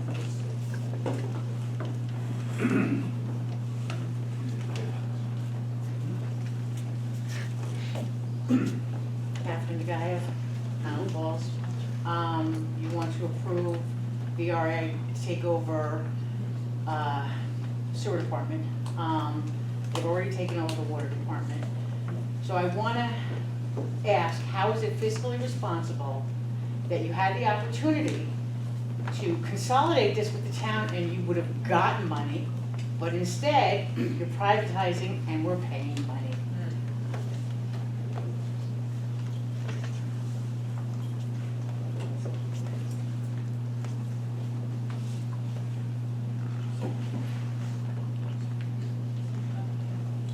Anybody else public comment on agenda item? Okay. Did you have one? Sure, Mr. Polito. Well, Pablo Pulido, Highland Falls. We already privatized the water department. We know how that's going. Okay? It's not going that well, to me.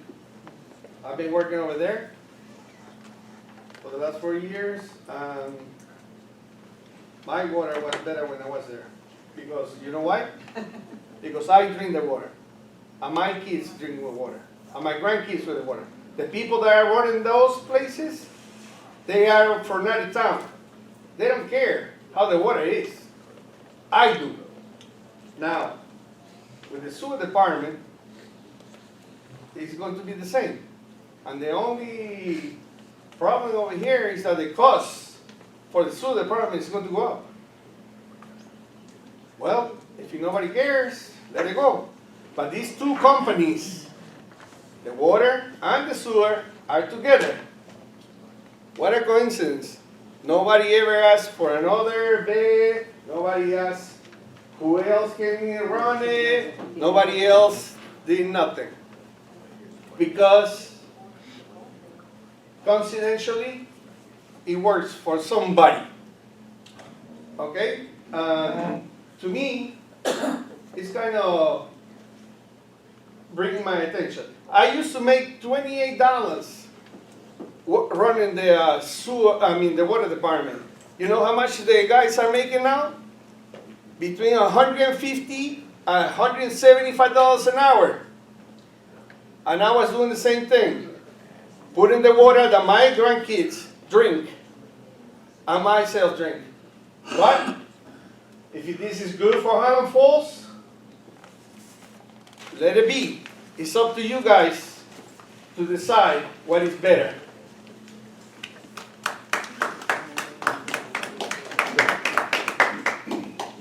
Hi, Hi, Alda Anderson, of the Art Park. Yeah, with regard to those that bid for the sewer, if I remember correctly, that, it's the same company that does the water, Yes. right? And that was a single bid. It wasn't competitive at all. I mean, I didn't say anything then, and I've regretted it ever since, but that should never have been passed. That should have gone back out to bid until there were at least a couple of competing bids. End of story on there. So does that mean that the sewer, with the sewer bid, were there competing bids? No. No, so because the first one Well, got, wait a minute, there were no more turned in, like other companies took them. you didn't get any competing bids. Okay, but I can't afford, never. I know you Good, can't good. force that. I worked in, you Okay. know, I had a real job at one time, and I understand how competitive bids work. However, it seems to me that we made a mistake the first time by accepting a non-competitive bid, and now we're forced sort of into this situation with this. That's all I ask. Anybody else?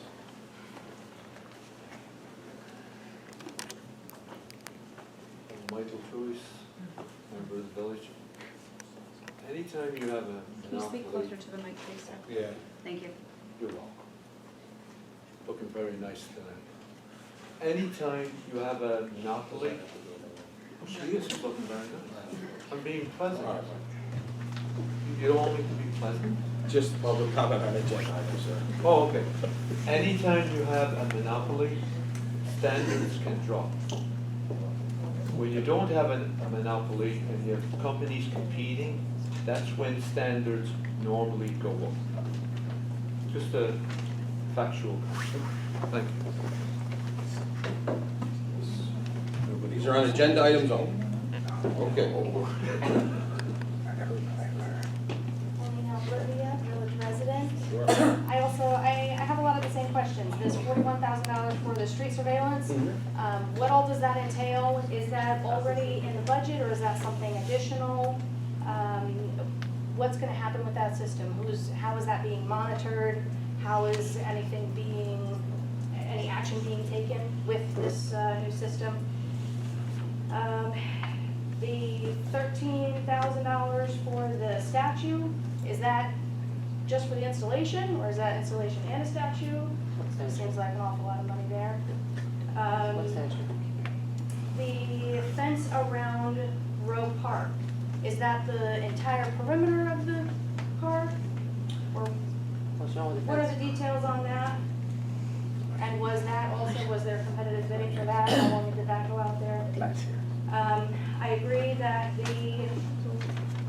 the approval for the bid here you have for the sewer plant, I feel like this happened really, really quickly. It was maybe even just the last meeting that it was brought up that, hey, we're going to entertain the idea of doing this, and here you are already with the bid that you're ready to approve. So I feel like that moved really quickly. And is that more than we're paying now, or not? Is it competitive? If it's less, that's great, wonderful. Also, it's not $2 to go for the whatever. Anything else on, I'm gonna answer when we get to our time to talk. Anything else on agenda items? Sure, come on out. Thank you, everybody, for your patience tonight. I know it's a long meeting. Hi, Dee Moreno, Town Highlands Chamber, small business owner on Main Street. I only have one item I wanted to get clarification on, which is the statute for the 13+K.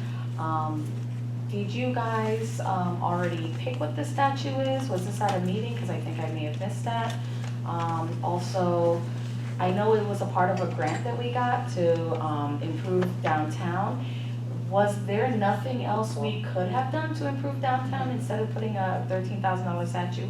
Just asking, because we have so many local artists that could probably do it for less, but they've been told no, because we can only do temporary installations, which is what we have right now, is a temporary installation.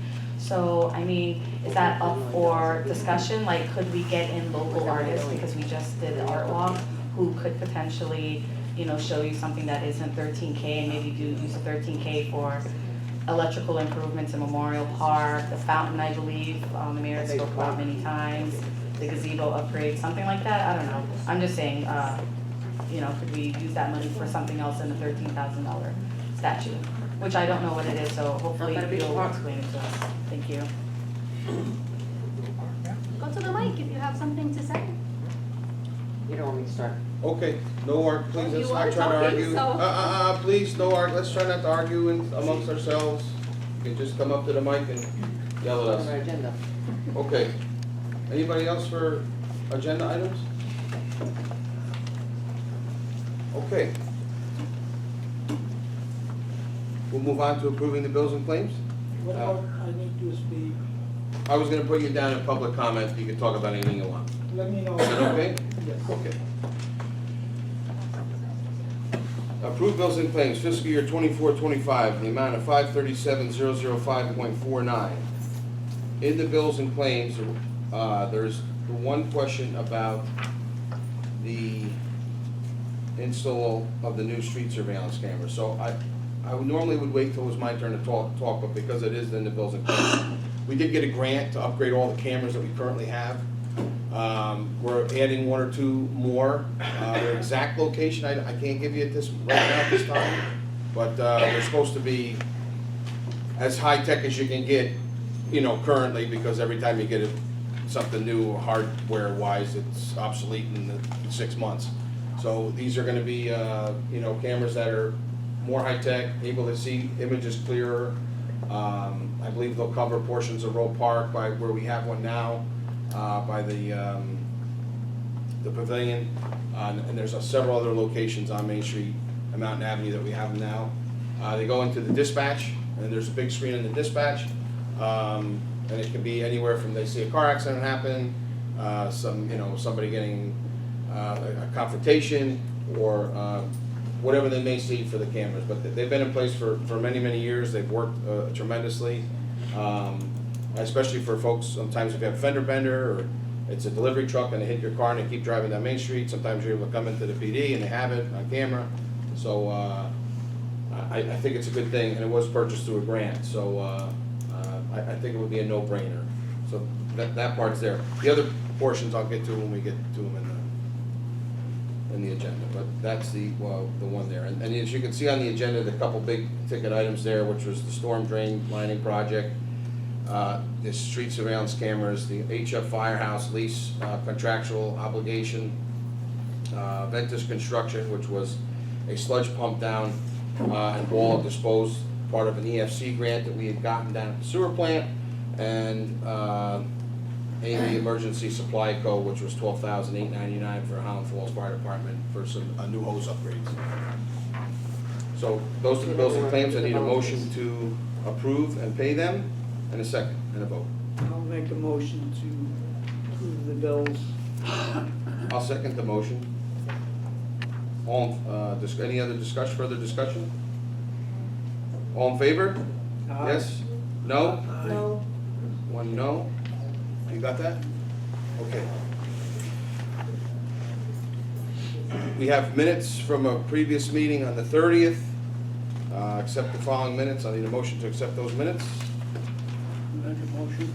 Motion by trustee Carroll. Is there a second? I'll second them.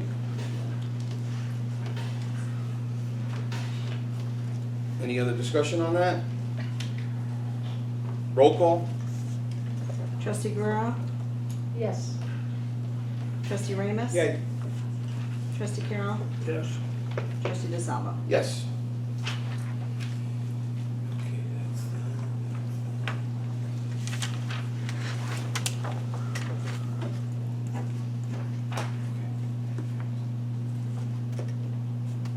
Resolution of the Village of Highland Falls requesting the New York State Department of Transportation to reduce the speed limit on Old State Road in the Village of Highland Falls for safety reasons. You all have the resolution before you. I'll just read the now therefore be it resolved portion. Is that okay? Madam Attorney? Yes. Okay. Now therefore be it resolved as follows, that this resolution, the village board does hereby request that the DOT conduct a formal investigation of this portion of Old State Road, Route 980U, in the village of Village of Highland Falls, really, it should say, with particular reference to the possibility of lowering the speed limit from 30 miles an hour to 25 miles per hour. And that the village board hereby directs that a certified copy of this resolution be forwarded to the Office of Regional Traffic Safety and Mobility, 4 Burnett Boulevard, Poughkeepsie, New York. I need a motion, second, we have to vote on it. Roll call. I'll make the motion. Second. Second by trustee Carroll. As amended to make it Highland Falls. As amended. So we'll need a roll call. Any other discussion on this? Roll call? Yes, yes, I can. Trustee Guerrero? No, 30 miles an hour is slow enough. That's ridiculous. Yep, this is not New York City. That's true. Again, this is just calling for them to Yeah, investigate it. it's not. Trustee Ramus? Yay. Trustee Carroll? Yes. Trustee DeSalvo? Yes.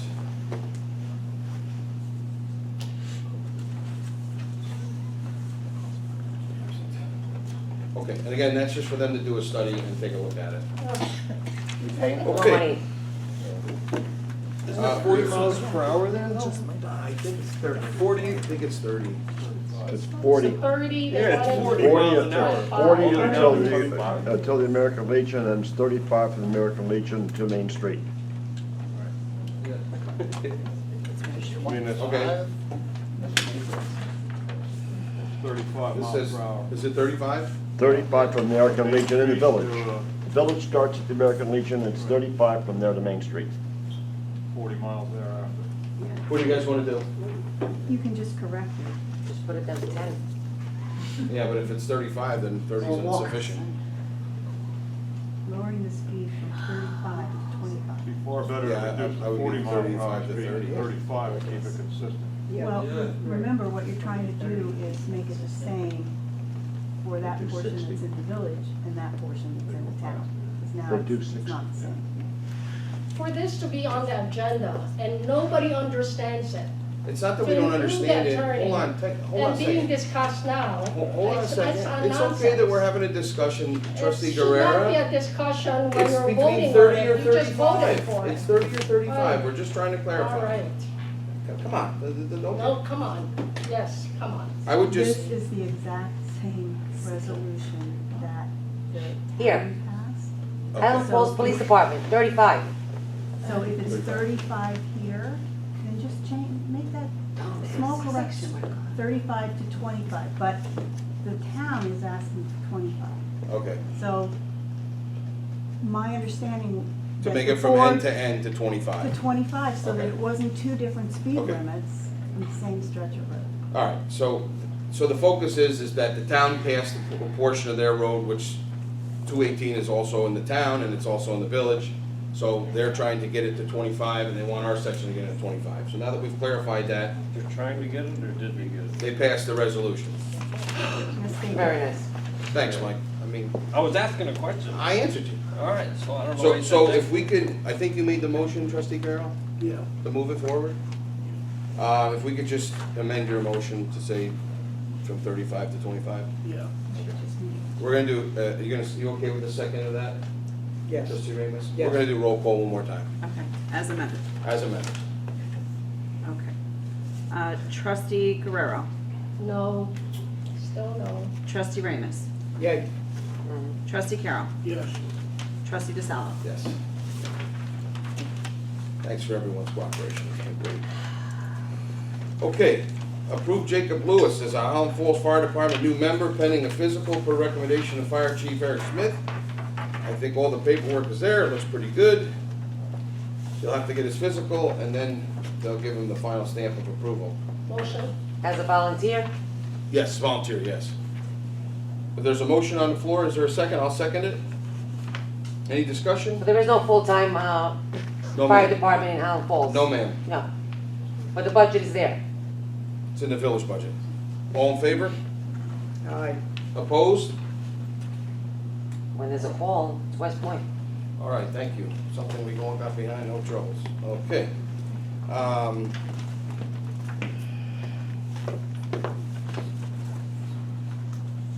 Okay, the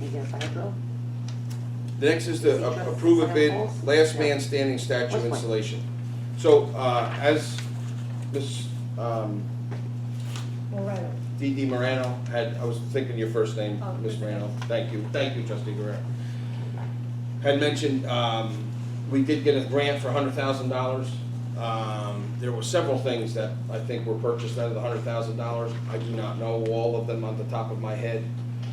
Some of them were street lighting, some of them were, I think we replaced some benches, I think we bought some trash receptacles.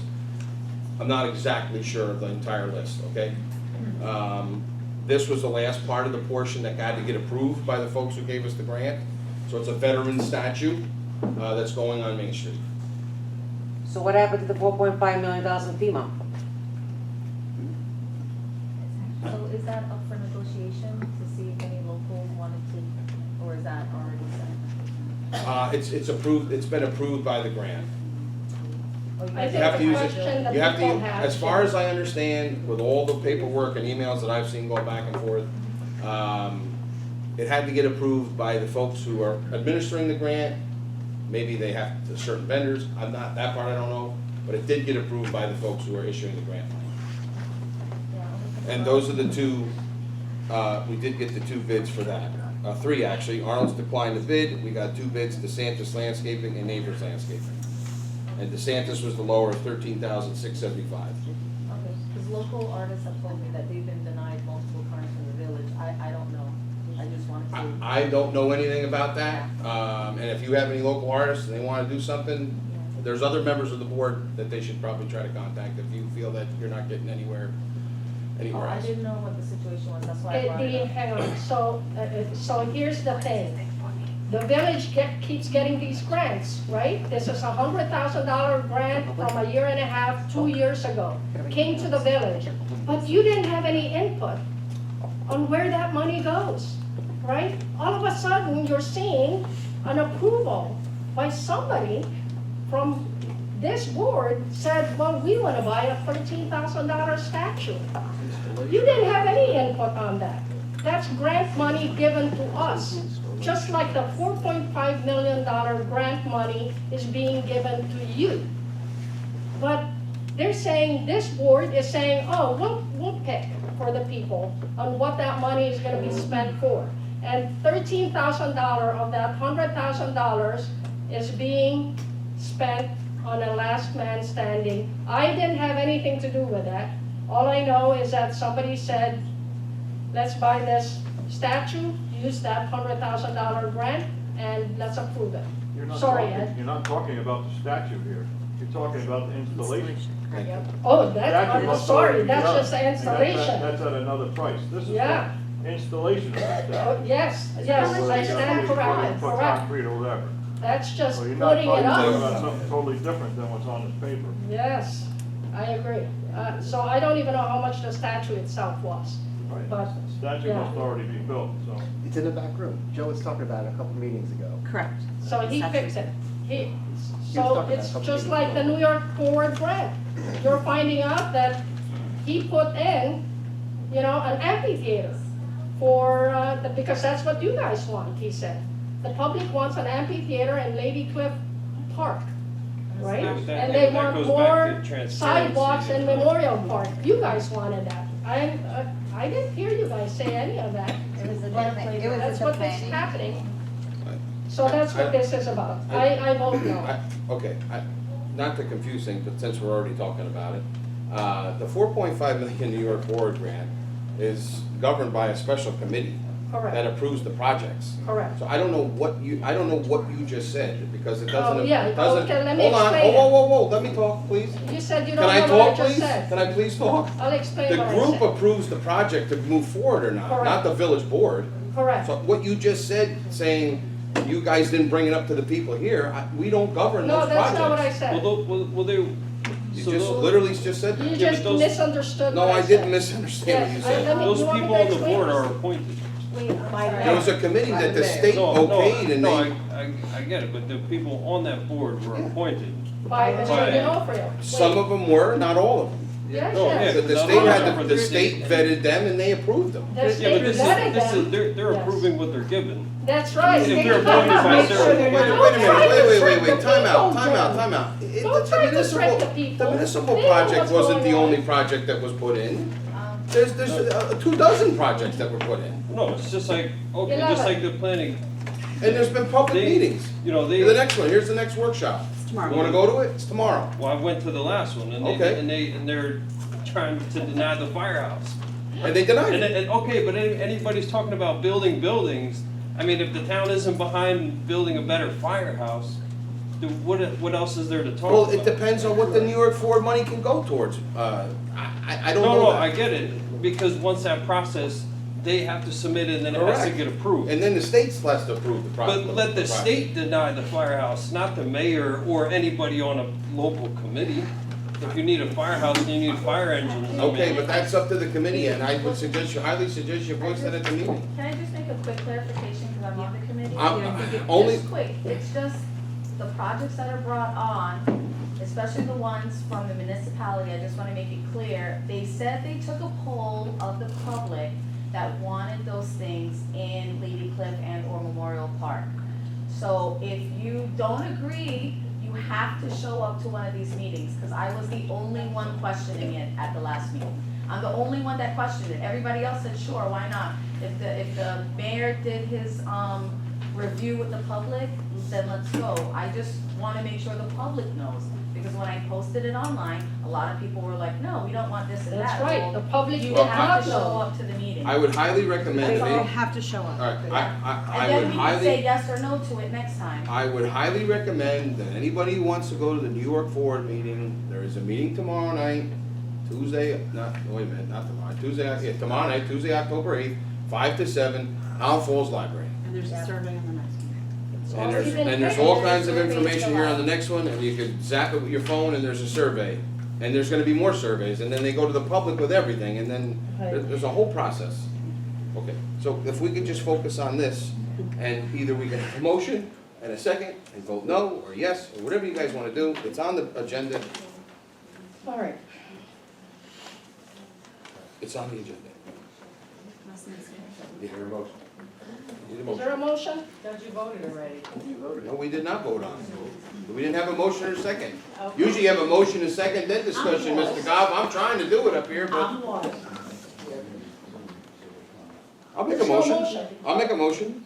I mean, you got a no bid, you should get another bid. There's a lot There of is, construction. there was 3 companies. bids. I will make a motion to go with the low bidder, DeSantis, to install the World War II Last Man Standing statue, so we can get it out of the closet and have it out there where people can actually appreciate it. Okay, you made it, I'll second it. You have that? I do. Okay, any other further discussion? I voted no. We Did you didn't, we do didn't roll get there call? yet. We didn't get there yet. Oh. Oh, easy. Okay, all in favor? Aye. Yes? Aye. No. Opposed? Opposed? Motion carries.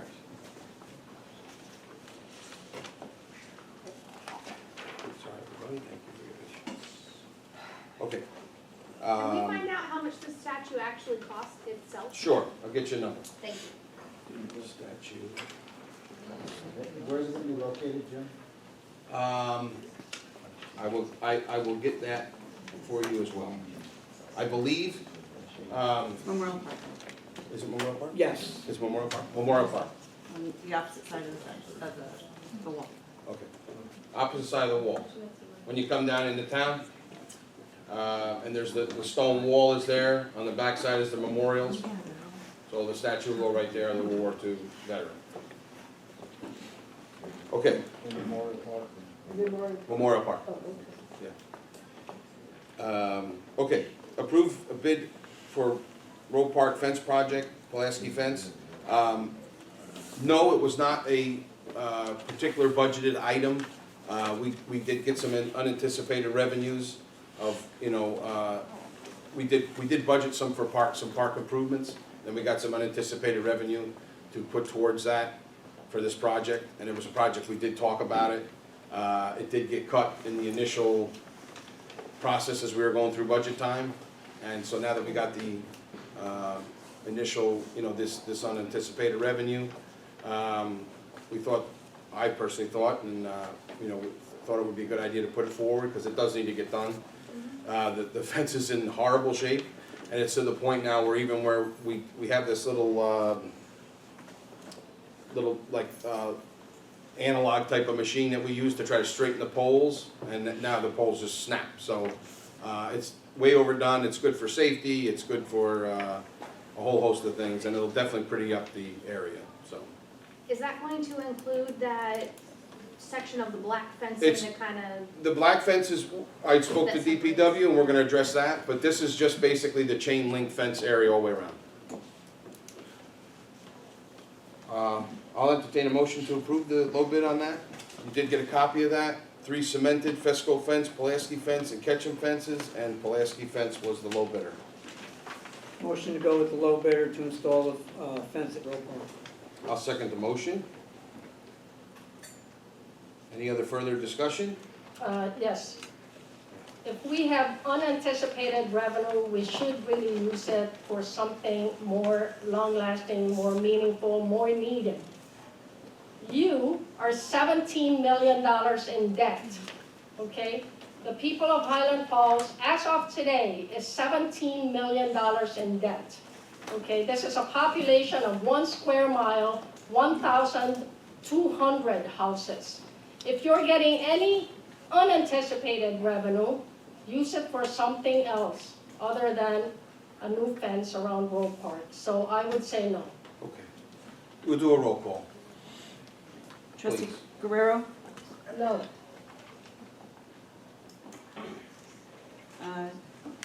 Trustee Ramus? Yay. Trustee Carroll? Yeah. Trustee Sabo? I'm gonna vote yes. Yes. Okay, thank you. Okay. Okay. The next thing on the agenda is to authorize, is to approve the bid for the Village of Highland Falls wastewater treatment plant operations. VRI was the company that submitted a bid. There were a few that came and picked up packages, I believe. There were a few that called and were asked, they were invited, but they did not come to pick up. VRI was the only one that picked up. So, not only did Village Hall reach out to other businesses, some board members reached out to other businesses, so a lot of that portion of the due diligence, I think, was met. I do think, talking with some other villages in Orange County that do have companies do their water and sewer, if there's already a company in the village, sometimes the other companies won't bid, just because they feel that if you're trying to combine, or you have another service that you're trying to do the same thing with, they like to give the local company a shot at submitting the bid. I'm not saying if that's good or bad, I'm just saying that's what I heard. It is a operational savings, the low bid that we got from VRI, as opposed to what we do pay for a fully staffed personnel for the sewer plant now. I'm just giving some general information to the public and the board. And what we have budgeted currently in the budget. Currently budgeted, all-in benefits, the hires, is roughly about $444,000. There's some extra costs there, maybe you can include for, fuel for trucks and some other different tools that we would have to buy that they usually have.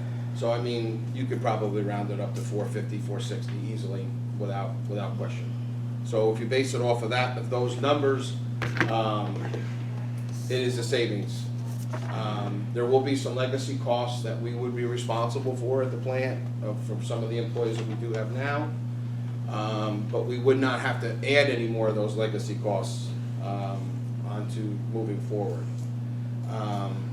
I don't want to get into the whole argument of the consolidation vote and the consolidation of services, not what we're talking about here. And the money that keeps getting brought up about that $1 million or the $10 million or the $50 million was something we would have had to apply for every year. It was a competitive application. Did not mean we were going to get the money every year. Did not. But I don't want to have that argument. I just want to stick to the facts that we're looking at and not try to bring in a bunch of other stuff. And you could call the Secretary of State about what I just said, and he's going to confirm that. It was a competitive application process for those dollars. It's not. It is. So, that's the bid that we got. If the board doesn't want to accept that bid, we can do it again. But I would recommend to the board that we could do that, but if we don't get any other bids, what are we gonna do then? Like, the process was followed, the same process was followed the last time with the water too. I know we kinda get in the weeds a little bit with that.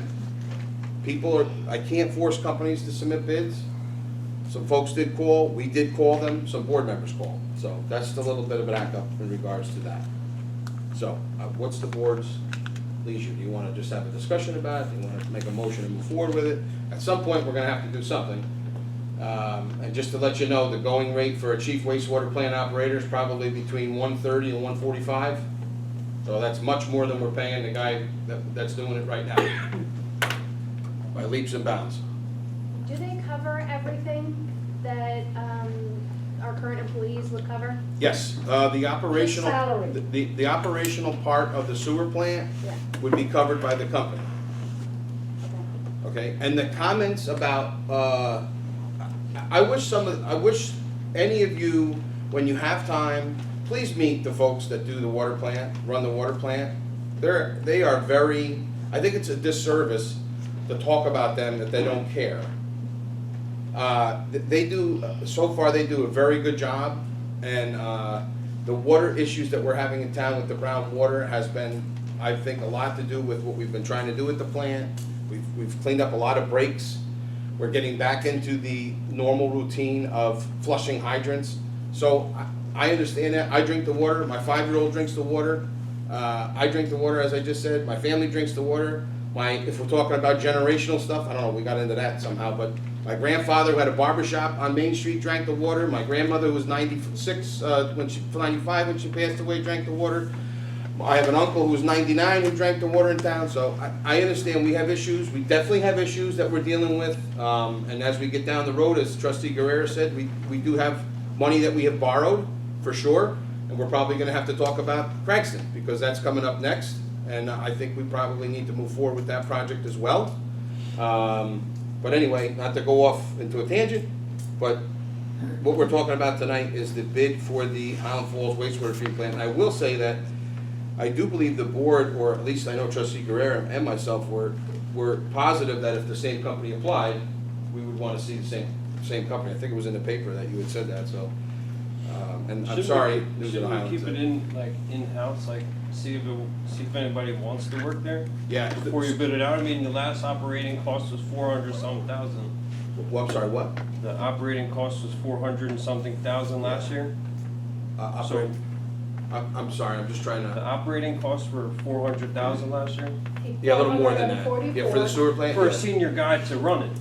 It's a bunch of guys, it's But I'm saying, the multiple personnel. one guy's retiring, so now we have to just give up our sewer plant? Well, we're not giving anything up, this is just Well, let operations. somebody run it. They're just operations. Because one person is retiring, isn't No, there? I have 2 positions down, I have 2 full-time positions opened up down there. Okay? I have a chief wastewater plant operator and another full-time position. I need 3, technically I need 3, per specs I need actually 5. But I get away with 3, 3.5 really. I have a part-timer down there too. So it's a question of replacing the chief wastewater plant operator, which right now we have been having the luxury of having one person oversee 2 departments. And his salary's been split in half. Mrs. Jones. So I'm gonna get to Mrs. Jones, and I see her hand up. So the problem is once we start to go out to look for folks, the same thing happened with water. The last person we interviewed for water to be the chief wastewater plant operator was at almost $120, I believe, which is $40,000 more than the last guy made before he retired. Yeah, but wouldn't that be better invested into somebody in the town? We're gonna get, first of all, the board got shell shocked, and number 2, when we did offer the person the money, they didn't want it, they didn't take it. So it was, Trustee Phillips and I went through a grueling interviewing process to try to replace one person. So, whatever the board, we can go any way the board wants to go, but if we don't go this route, and we can always change it if we don't like it. If we don't think that the service is being done right, we can change it on a dime. Absolutely. I don't make a dollar off. Once you give up the employees, you'll never be able to come back from a whole thing Well, contracted out. I don't think think that's realistic to say. I think some departments you're probably right about, but for this particular, for water and sewer, I think if you needed to go out and find the employees, the plants are already there. It's not like if I had a PD or a fire department where I have to go out and buy trucks and, buy cruisers and, a plethora of equipment and all that stuff.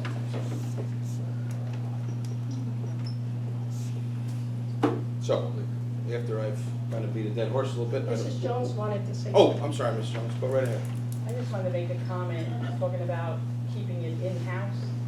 I don't know if he means that by keeping it in-house with employees that are already at the wastewater treatment plant, or in-house meaning other people that live in Highland Falls. But they would need the same grade license that my husband John has now.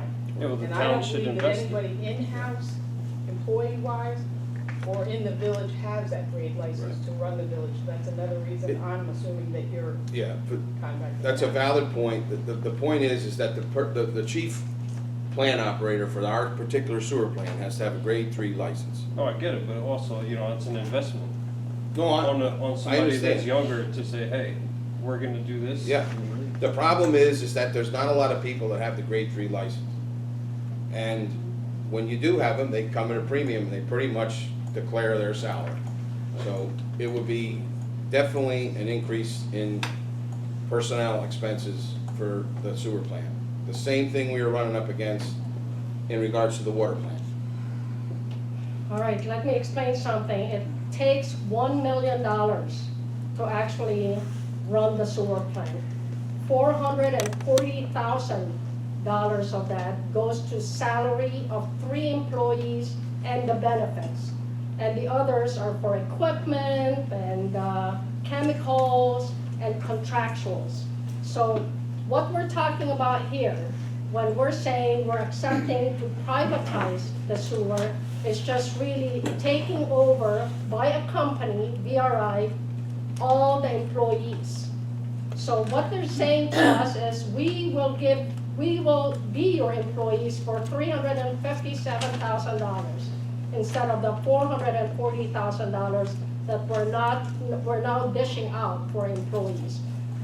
We still pay for everything else, chemicals, equipment breaks down, we still pay for that. We still pay if they have to do overtime if there's an emergency. We still pay for that. That's what privatizing means. Now, I agree, there's only one bid that came in, and that's the same company that is now running the water plant, VRI. I did, like Mr. DeSalvo said, I called other companies. I said, come on, it's an open season, open bid, please bid. And this is exactly what they said to me. Sorry, we're not gonna do that because you already have a company that's running your water plant, and we're not gonna outbid them because they are already running the water plant. If they bid for the sewer plant, we're never gonna meet what they're gonna give you. And I said, why is that? This is why. Because the same guy that we have hired for VRI, who's running the water plant, is going to be the same guy who's going to be running the sewer plant. It's one guy running both plants, okay? So this bid that they gave us said, that same guy that's running the water plant now is gonna be running the sewer plant because he has 2 licenses, both water and sewer. So really, you're paying one guy to run both plants. Plus, we're also gonna give you a full-time laborer in the sewer plant, and also a full-time, I think, project manager, plant operator in the sewer plant. So a total of 4 employees to run both plants, and we're paying them a total of $773,000 a year, if we accept it. So privatizing water and sewer plant, 4 employees from the same company, VRI, will be running both. It's cheaper for us. It really is, actually, but they put it that way, that it is cheaper for you, the taxpayers, you know. So it's economies of scale. It does become cheaper for you, but I do disagree that there was only one bidder. You know, I think Olga is right. I think if we're gonna get a bidder, it should be bidding to run both plants, and open it up to different companies instead of just one. We may get a cheaper price than $773,000 a year to run both plants. Does that make sense? Saying that the town offer any of its employees? Is that the same company that runs they the will pay plants at for it? West Point? No, No, no. it's not. Were they interested in? They can't. No, I believe they they do not can't, get- contractually they can't. So the economies of scale with that company seems to be similar to what West Point's doing with privatizing their plants. It's true. Yes, I think No, privatizing economies So of our scale, federal it does work. government, our federal taxes are also doing what you're proposing to do with the. Yes, And yes, just yes. a quick You're correct. couple, just very tiny little clarifications. The town does not have the same type of plant we have, and therefore they don't have The the same. village, I meant, the village. Like, there's no village employees that want to try to be that? We And have a offer, talk? you have to, there's certain requirements, you have to work the plant for a year, then you have to go take a written test. There's a lot to it, we thought we were going down that route, and that changed. And just a couple little quick clarifications, the total budget for sewer is $1,251,150, so just to clarify.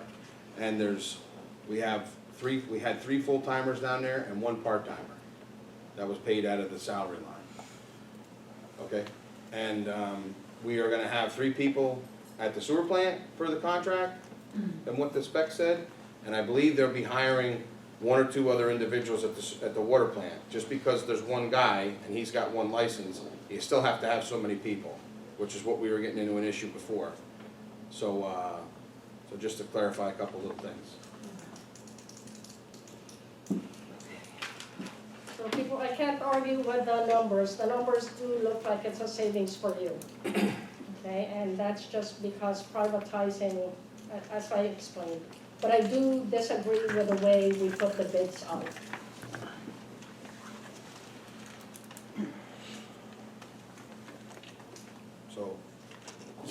So the true savings right here is, and I always hear about savings, is $87,000? Yeah, but that's before overtime and any emergencies. So we're saving $87,000, here, and the only way that we possibly, because I try to digest everything, is if we were gonna bid both the water and sewer at the same time, we would have to say, well, we have already got a water contract. How long does that run for, right? 1 year. And it's a 1-year contract? Yeah, and I think, just so you folks know, I believe we can get out of the. I would have to look at the Yeah, contract. I'm pretty sure we can get out of it. Right. So, As but municipalities usually can. what does it cost us? Again, It's so. gonna cost you hiring 3 new people. Right, so the only way would be the next contract that we do for water, being that this is a 5-year contract, correct? I do not I believe this is a 5-year contract. But we have to renew it. There's renewals. Right. With that being said, when we do our water, when we go out for the water department, the next bid, we make it so it coincides to expire at the same time. Then companies can have that same opportunity to bid on both. It's just my suggestion. That's valid. When do you see 5-year contract for the sewer? I think we have to renew it every year. It's not like It's that. yeah, it's yearly, I don't Yeah. think it's 5-year contract, Jim. Okay. Okay, Well, so, that's even better, Okay. because Yeah, yeah, it should within be a year, then all of a sudden, we can be able to do both at the same time. James, Great. is there any possibility of forming a consortium of communities? Because it sounds like you have one licensed person that can supervise a lot of unlicensed people. yeah, the best answer I can give that to you is that, we asked that question when we were running an issue with the water plant, and, our licensed operator wasn't fulfilling his obligations per civil service requirements, and what he was required to do. So, we were running into an issue, with saying, hey, if we get somebody with a license, but they're not at the plant, they're not in town, is that kind of okay if they check on it later? And the answer was no. So I kind of have to have somebody on site. Now, whether he's going from the sewer plant to the water plant and back, again, just because that individual has the grade 3 license, you can still have an operator at the plant. The ability with the grade 3 license is that he has the ability to sign off on the paperwork to deal with the state. He or she, I should say. I hope that answers your question. Yeah, believe me, I like any type of consortium. Regionals. So, again, what's the board's leisure? Do you want to not do it? Do you want to start talking about some salaries for positions? Do you want, We're kind of in a bind here, because our plant operator, God bless him, has put in his 30-plus years and he's retiring. Correct. And we need somebody with that license. Correct. That's the bottom line. Correct. So, we gotta do something. Yeah. And it's not just that person, not to take away from that person, but we also have to hire another full-time person in there. Right. And we're possibly also, there's another part-timer that Correct. also has in probably 50 years. 55. God bless him. Who is ready to go play golf. More So, often. you know, that's what we all work for, to retire.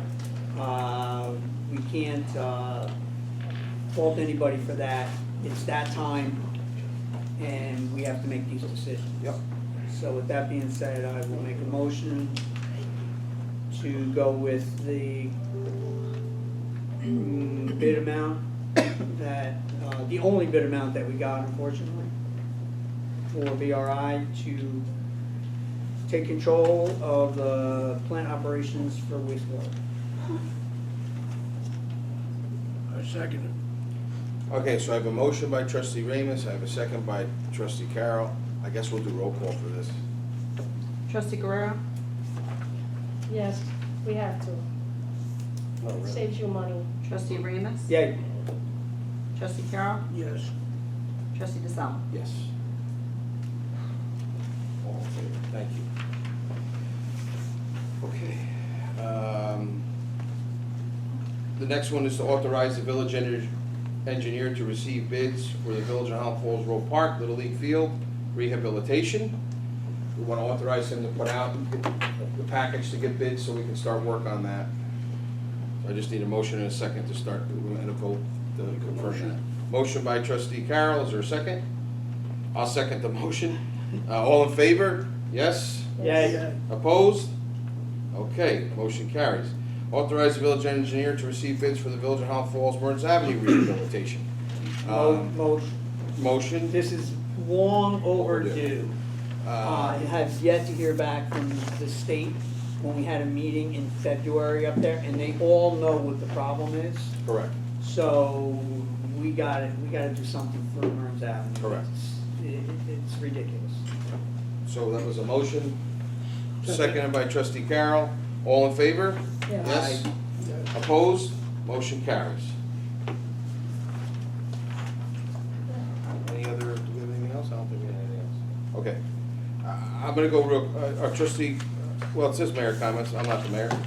Trustee Guerrero. You know, maybe we should skip our reports, it's 10 o'clock. Okay, we can, if the board feels Yeah, that you and want then to. just ask one last time for the public comments. Well, I could just give two. I'll just give something really quick from the sewer. Anyway, down at the sewer, we got numerous projects still going on down there. Our digester and secondary, the secondary has been seeded, it's been closed up, so we're waiting for those seeds to start to actually ferment and do their job, so it's about 80% done. The heat exchange and the furnace, there's an airbound in some of the piping down there, but they're working on that, that's 90% done. Our primary clarifiers, our west wing is working well. No, we're working on the west wing, and we have started the refurbishing of the east wing. Everybody talked about rain, water, the brooks, they're low. Just so you know, in June, for the average for June was what, 6.3 inches of rain. July, 4.6 inches. August, we had 9 inches of rain. When we get 9 inches of rain, we're doing over 1 million gallons of effluent a day that we're cleaning down there. So I would ask everybody to please, if you have a sump pump in your basement, when it rains and the water comes up, don't put it into your sewer. Put it outside, let it go down the street. Also, the Headworks building, it's still down from the flood. There's some operations that the gentlemen down there are doing by hand, like the bar screen. So they're doing the best they can with what they have. Thank you, sir. I'm sorry, I forgot to do public comment. So there's a time where you can get up and talk about anything you want. Please hold it to 3 minutes. And Mike, quick. Yeah, okay, go right ahead. All right. I felt that I slighted you earlier, and you also are looking lovely. So I just want to get that out. So, I couldn't go home. Never ceases to amaze me what comes out of your mouth, I gotta tell you. I just couldn't sleep tonight. I mean, first you got the door for me, and now you're telling how great I look. I appreciate you. God bless you. I do. God bless you. I don't want a phone number, though. Okay. It's public. You can have it. Okay. Anybody else? Well, quickly. Okay. There's rumors going around, and maybe you can clarify this without jeopardizing the investigation. I think it's horrendous that somebody Mike, knocked. Mike, I need Oh, to- sorry. thank you. I think it's Sorry, Mr. horrendous. President. Thank you for keeping me on track. I think it's horrendous that somebody knocked off a food bank. I mean, come on. Now, the rumor going around is, was it $500 worth of meat, or was it 500 pounds? And that could be answered tonight without jeopardizing the investigation. The next question, you can take notes, or you should take notes. I got it. Was it a keyed entry, or was it a break-in? Which would go to, if it was a keyed entry, who has all the keys to get into that building? And which would go, who would know people that would be able to move 500 pounds of meat? That's a lot of meat. I mean, if I was running down the street with 500 pounds of meat under my arm, I'm sure I'd get a lot of looks. So, was it $500 or 500 pounds? 500 pounds of meat, that's a lot of meat. That's a lot of meat. That was stolen from the Sacred Heart Food Pantry. The only thing I would say to you is that, unfortunately, there is an ongoing investigation about it. But I do believe the property owner right, which is the Catholic Church. It was mentioned at church. And I would recommend that if you wanted to talk to the pastor, that would probably be the best person to ask. But right now, I can't really. No, I'm just giving you those pointers. And also look on the internet, because you'll get Egypts that will try and move Yeah. meat on the Okay. internet. All right, You got it. so it was 500 pounds. I don't know It's that. not confirmed. I don't know that. From Sacred Heart Food Pantry leadership, that's what I heard, 500. Okay, so it was 500 pounds. So dispel the rumor, it's not $500. All right, thank you. Thank you very much. Just understand that that's not coming from the board, it's coming from trustee Guerrero. Yes, coming from me. Okay. Yes, sir. So real quickly, everyone's tired. So my name's Gary Laux, I live at 48 Row Ave in Row Park. So I represent the Town of Highlands Disaster Fund Committee. If you all know, of course, how can we forget the 9 July 2023 flood? Correct. We still have over $1,500 left in that fund. We have not had not one application come in a number of months. So if anybody has something still out there from the flood or a life-changing event, I urge you to go ahead and submit an application. There's 2 places you can get it. One at Town Hall and 2 the village, all right? Okay. The submission process is self-explanatory on the application. Go ahead and submit it. I'll convene the committee. We'll talk about it. If we can award something, we will. Either way, you'll know either with the contact information that you submit on the application itself, okay? Any questions over here after the meeting, please ask me, Thank all you. right? Thanks all. Thank you. Dee Dee, I'm gonna get to you. Let me get some people who haven't talked at all. That's where I have to come, right? I can't sit down and talk. You gotta stand, unfortunately. Sorry. This is because you made a comment, so. Just with all due just respect, try to keep it to the board. That's where I'm headed. Okay, yeah. Because I mean, you made the comment that, R3 is not an excuse not to run the business property, right? Say This is again? Acme Motel. On You said that R3? R3, whether the zoning is R3 or not, it's not the excuse not to run the business property, right? I don't believe I said Something- anything about R3. You're R3 non-conforming. Was, now it is B3, Correct. right? Correct. So you said that it's, I mean, you made the comment that, the business, the zoning, whether it's R3 or, B3, the business should have been, I'm not performing, I mean, the business, I'm not doing the business properly. No, I said that, I'm sorry. It's not an excuse to do the business, or not doing business. No, the number of years that you've been there, they're not telling you that it's not, it's not an excuse. I didn't say that the zoning is an excuse to not run it properly. I mean, but here's my question, do you think the business is running properly at this time or not? I believe that's what the problem is with the Pellwood community and your business. Exactly. So you are basing your thing, or your comments on what Pellwood Lake thinks, not what the town thinks. And the reports, the police reports and everything, yes. Yeah, I mean, are there any building, what you call it, codes, or are there any violations against our property that we're doing? I mean, if you go to the building department, right? I believe so, sir. But No, I there is don't nothing have there. any data on the number of violations. There is, I mean, if there is something comes up and we fix it right away. What I'm trying to tell thank you you. is that Very you good. are looking it through Pellwood Lake Association. If you go by, it is fine. There is nothing wrong up there. And then by the same token, the next question comes up. Am I allowed to rent the hotel room to a pedophiler or not? By law, in town of Highlands. Oh my goodness, are you allowed to rent your hotel room to a pedophile? I'm just asking a question. You're asking me? Yes. Uh, I mean, whether I do that or not is irrelevant. I mean, I'm sure that you are allowed to rent to people. that may have sex offend, what you call it, if So they are you're willing. renting to pedophiles and sex offenders, and you want me to answer if that's okay or not? No, legally, I mean, my question is I that, suppose how would it I be? mean, it's probably legal. but if you here's the wanna- thing, if you wanna our rent to them. property is right next to police station. We don't get that kind of people. And I would talk my people depending on that, but the rhetoric has been put forward that pedophiles rent up there, the drug dealers I rent up didn't there. say that. I mean, when That- people come that up came here, that's from what you, they sir. say. But the people do come up and they say that. I did not accuse you of that. I'm sorry. No, I'm not saying you, what I'm saying is that your comments were that it is not run properly, but you're properly I running. said nothing about pedophiles and sex No, offenders. I'm Or saying. that you're renting to any of them. I'm not saying that. I'm saying that you said that I'm not running my business properly.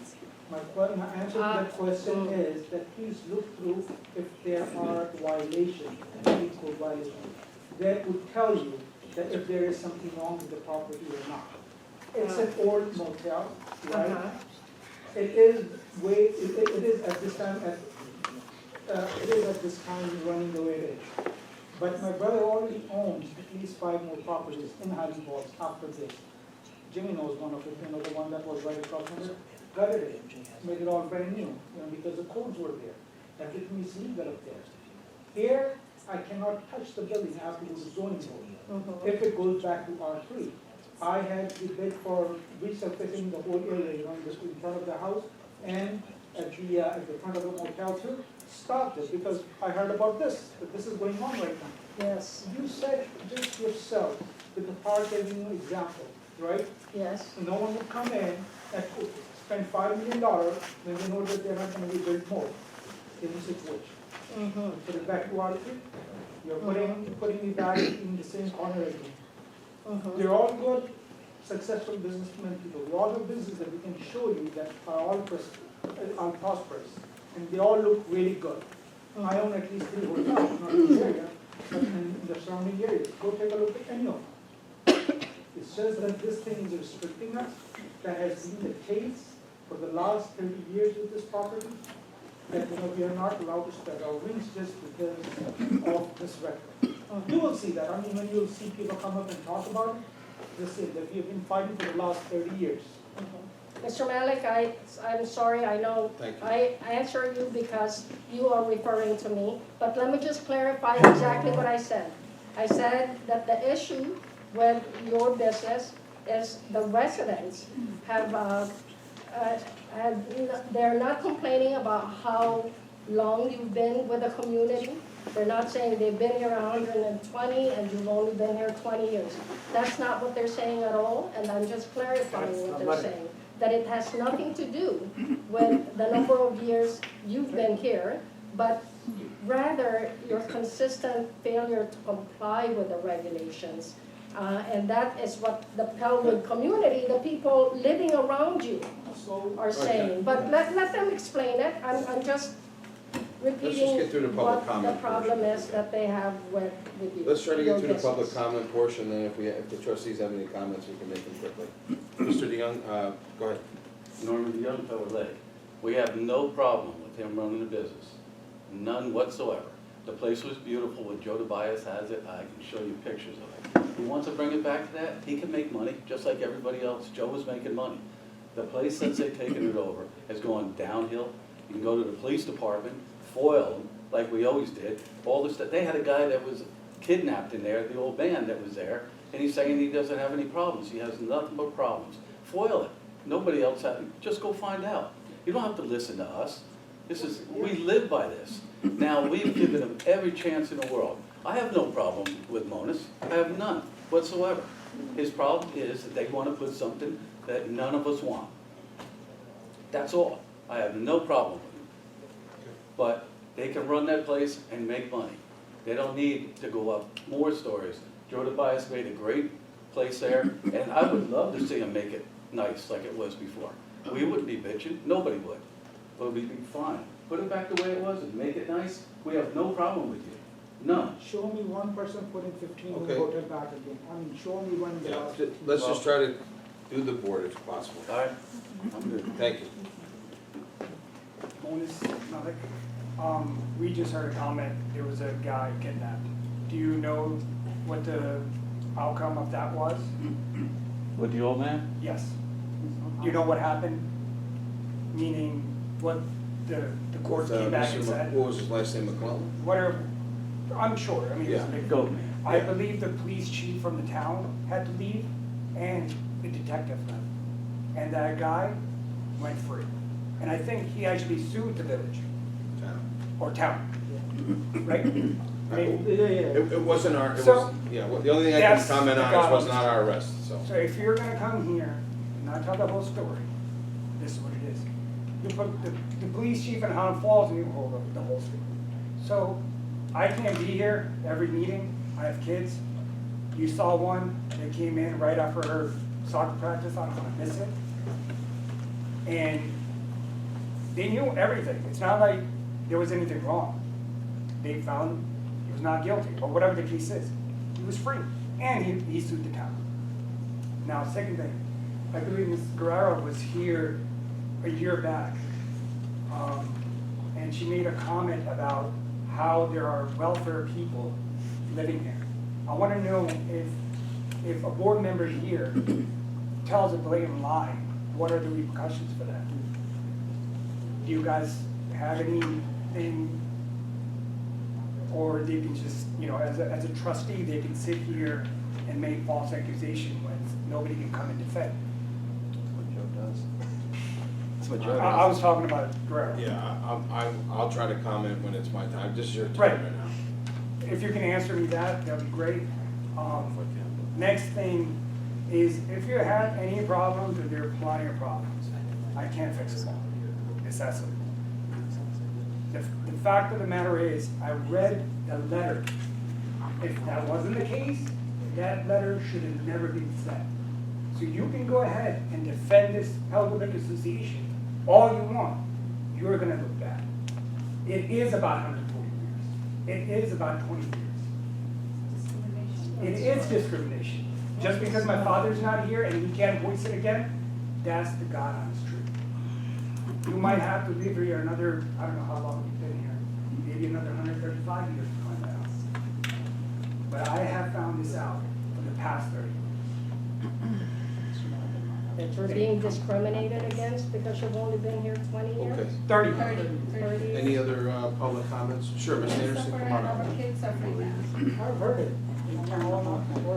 I can give you the letter. I can print it out, give it to you. Yeah, hi, Olga Anderson. I have a question. First of all, I'd like to say thank you to the two trustees, Trustee Carroll and Trustee Ramos, who came to an event we, some of us put together a couple of weeks ago regarding flood resilience. I think we had the start of a good discussion. But I'm also deeply committed to making sure that we have good, solid follow-up action.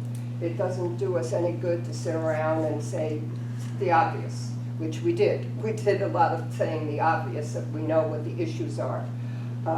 So let's make sure that we follow up with that now. So I guess my question is that I was told through, you know, when I followed up by email, that there was going to be a meeting set up with all the parties that are involved in making the decisions that would go into some really solid emergency planning. So I'm not aware that that meeting took place, so does anybody know? The next day I went to the mayor and I told him that we wanted to set a meeting like you said. We wanted the fire department there, representing the police department, the school, I wanted a representative from the school, the village and the town. I can't remember, I wrote down all these people. Yeah, it was very comprehensive. Yeah, and he got in touch with Kurt in Cornwall about it, and he said when they were finished, the mayor and Kurt, that Kurt was gonna put that together. He's the one that dropped the ball. So I might try to, now that you've just. You mean he didn't put a meeting together? No. So what I'll do is I'll get in touch with Kurt this time and try to get it carried to the. I mean, you know, it's not like the barn is burning, but, you know, we never know when the next emergency is gonna hit, and we're not ready. Yeah. I think we need to do a lot more planning, both on the municipal level for the town and the village, and also on the part of our residents and our businesses, so that everybody has a good, solid idea of how they're gonna handle this when it happens. I had you on on the call list too, Well, and Sally. Yeah, okay, as long as we do some follow-up. Yeah. Thank you. Thank you. I'll be very brief. No problem. Ed Rose again, Highland Falls Road Park. It's interesting after the last topic on flood resiliency that I should bring up this topic, but I think Sharon made an interesting point tonight, which I've had concerns about, and I think other residents have, and it's that the creek is going dry. And we see that on Moodna Creek too, up in Cornwall, and then around us, it looks more like a drought condition over the last 2 months. And I'm just curious as to what our situation looks like up in Bog Meadow, and how we're looking at as far as our water supply is. Also tonight was an interesting topic about density. So clearly, we're selling water to Fort Montgomery, and we're talking about density. When you see the creek run dry, we have some issues that I think many of us are wondering about. So if you could just help us with that. Thank you. Mr. Rose, I was up there this weekend. It's low. So, I can't give you the percentage. I will inquire. So we should probably not wash our cars or do No, some we're things not- or we're just. not there. It's not that low yet. We're not, Okay. yeah, that's It's not fine. that low yet, No, I'm just- but it's low. Okay. Visually, it looked low. So I'd like to say Hold on, something. I got, Okay. you, absolutely, but I got public Oh, comment. doesn't I didn't matter. see, go ahead. Alina Olivia, village resident. Just a few things. I want to just respond quickly to the example of the Shades building to the AOG. You knew what you were buying before you bought it. You don't go into a community and buy a bunch of really big ticket properties and not know what you're getting into. So to purchase a bunch of properties and then come in and expect a bunch of the codes and the fundamental laws to change, I think is Ludicrous. unprepared. I agree. I think they're feeling that way now, yes, I agree. Well, I do think too that your building that you had on Main Street there Yeah. is a perfect example that what we have isn't awful. You can go in and you can renovate these buildings and you can put something good there and you can turn a profit and it be something great for the community. The second part was not wrong, there is no profit, yeah, but. I don't know all of the details, I apologize, Yeah. but I do know that you renovated your building and you did It's a great beautiful. job. Yeah. And there's no Thank reason you. why renovation to the current buildings that we have couldn't go on and then make them into nice businesses that turn a good profit. Renovate your apartments a little bit nicer and get a little bit more money for them instead of looking to put in linoleum flooring and Formica countertops and all of that low-end renovation. If that's what you're doing, then yeah, you're gonna need to have a lot of apartments in order to sustain that type of revenue that you're looking for. But if you renovate really nicely, it's completely doable. So on that. The surveillance, you had said it was a grant and it's an update to our current system. So how is that system monitored now? Is it regularly watched or is it totally a afterthought of the fact of? No, it's live. Okay, so Yeah, is it monitored by a person? Were you here when I said it, or did you? Oh, I think you stepped out. No, there's a screen at Village Hall, I don't know this, I'm not Village Hall, the police department, and it circulates, it's one big screen, but there's multiple screens on it, and it circulates. So do you all the know if different- it's addressed actively? Is it watched and somebody sees something going on and they go out Absolutely and do it? depends. Or is It depends totally on after? whatever they see. Like I had mentioned that sometimes there's a fender bender on Main Street, and somebody can come in and say, hey, somebody hit me and ran off. Or if the dispatcher sees something, they can call, they can dispatch the officers to deal with it.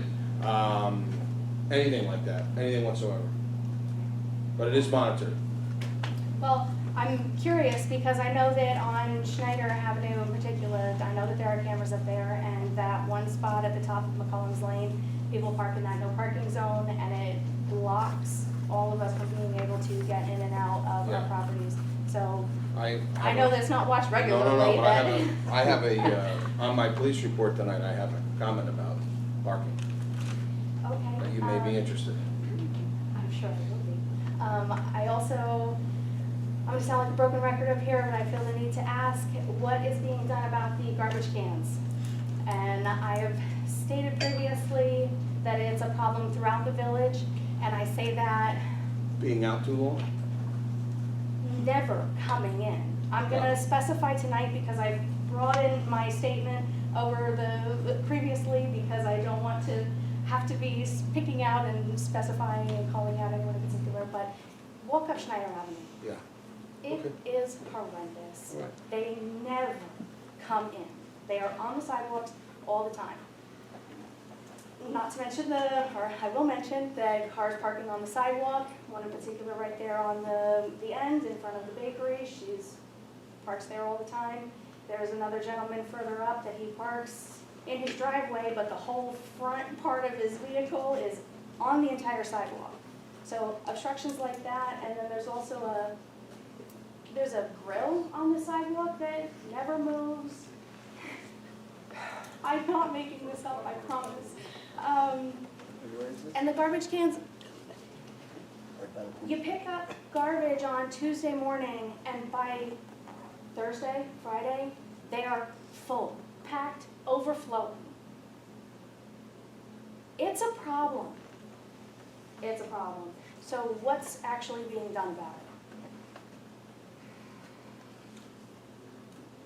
I'll write it down. Got you down. I'll even let you go over a little over. Okay, anybody else, public comment? Sharon, you can stay there if you'd like. Thank you. You want to bring, can you just, you want the mic? No, I'm good. You'll hear me. I think these all died anyway, didn't they? So this young man here, they were suggesting that you hire somebody younger for the water department and the sewer department. I don't know if he said younger, but he just said, I'm pretty sure somebody. it would be a good idea to train somebody younger. Like I know, at West Point, when I was working there, when I left my job, I had to train the people that came in behind me. So, you have somebody who's getting ready to retire with all this knowledge and experience. Can't they hire somebody and get somebody in there to train to be kind of like an apprentice? And then have the village pay for any classes that he might need to take to get the licenses that he needs? Does that sound reasonable or something that would be considered? I got you down. Well, since you just approved the VRI, that's just gonna go on the back. No, but burner. there's still an answer to that question. Secondly,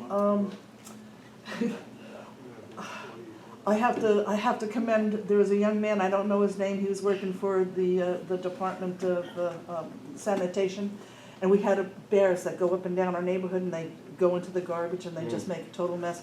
So I'm telling you that I asked this young man to go pick up this garbage. It was a total mess down there by Fairbridge and in front of Bobby's house and Lavelle's house. It was from the motel all the way down to Lavelle's. That young man was there in a half an hour and picked up that whole mess, and I just had to say thank you so much for doing that, because it was. Was it sanitation or our DPW? I'm not sure. He was in a truck, and I just said, hey, there's a huge mess down here. Would you come and pick it up? Thank you. So. Okay. Anybody else for public comment? Oh, just last. Oh, my. Two things really. Okay. For, I guess, this whole thing that's been going on for about a year and a half now. Two things. One thing. If you're gonna make a complaint to Orange County, please don't make it anonymous. Put your name on there. And you can definitely FOIL and see what the results were. My only request is, if you make a complaint, at least put your name. Don't make it anonymous, because it doesn't make any sense. Second, I don't know if this was brought up or not, regarding Pelwood Lake. It has? I don't know No. what you're gonna say. Pelwood Lake, I don't know if it was brought up by the association, but that lake is very bad. It wasn't like that when I was here for the past 10 years. You gotta go there and see. There's tree in there, it's all green. Nobody goes in there. We could swim in there before. You can't do that. Is there any way the village can actually help us have that lake fixed? It's privately owned. It's privately owned. I have you down, but the quick answer is that it's privately owned. Is it possible, I understand that family is going through a lot. And they've been here for a very long time. I don't know, they have some issues Yeah. financially, whatever. We could probably share with whoever wants it, the treatment we do at Roe Park Okay, to treat the algae. okay. And maybe that's something you can get, you know, similar to like shocking the pool. I don't know what they use, I'm just saying. That may be able to be thrown in there and help the situation. I can come and done that. Is it possible that person you're talking about, if I can speak with them or they can speak with me? Sure. Just, I don't think that's a problem. I don't know that I don't think we're gonna be able to do anything as a municipality, gotcha, but we may be able to share the information. gotcha. Okay, perfect, thank you. So that lake is a spring-fed lake, and as I said, the water table has dropped. There's not much movement in that lake right now, and that's part of the problem, why all that algae is growing. You know, it's not getting the water flow and the oxygen that comes down out of a spring fed, you In the know. old days, we used to put silver, copper, what was it? I don't know what that Yeah. is. Cop- Yeah. Yeah, copper. Might be a little something We used to different. do that back in the old days, they don't do it. Any other public comment? Okay, that was good, there's a lot of stuff, that's good. I know you said not to, maybe we wanna move on, I know it's very late, I know it's 10 o'clock. I'm just gonna give, and Trustee Ramus did have a couple comments, I do have a couple comments. Trustee Guerrero, if you have any couple comments, please feel free, I know it's late, but I think it's important that we do try to get some of these.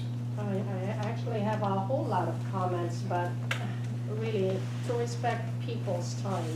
Okay, It's- you sure you don't it's, wanna go over anything?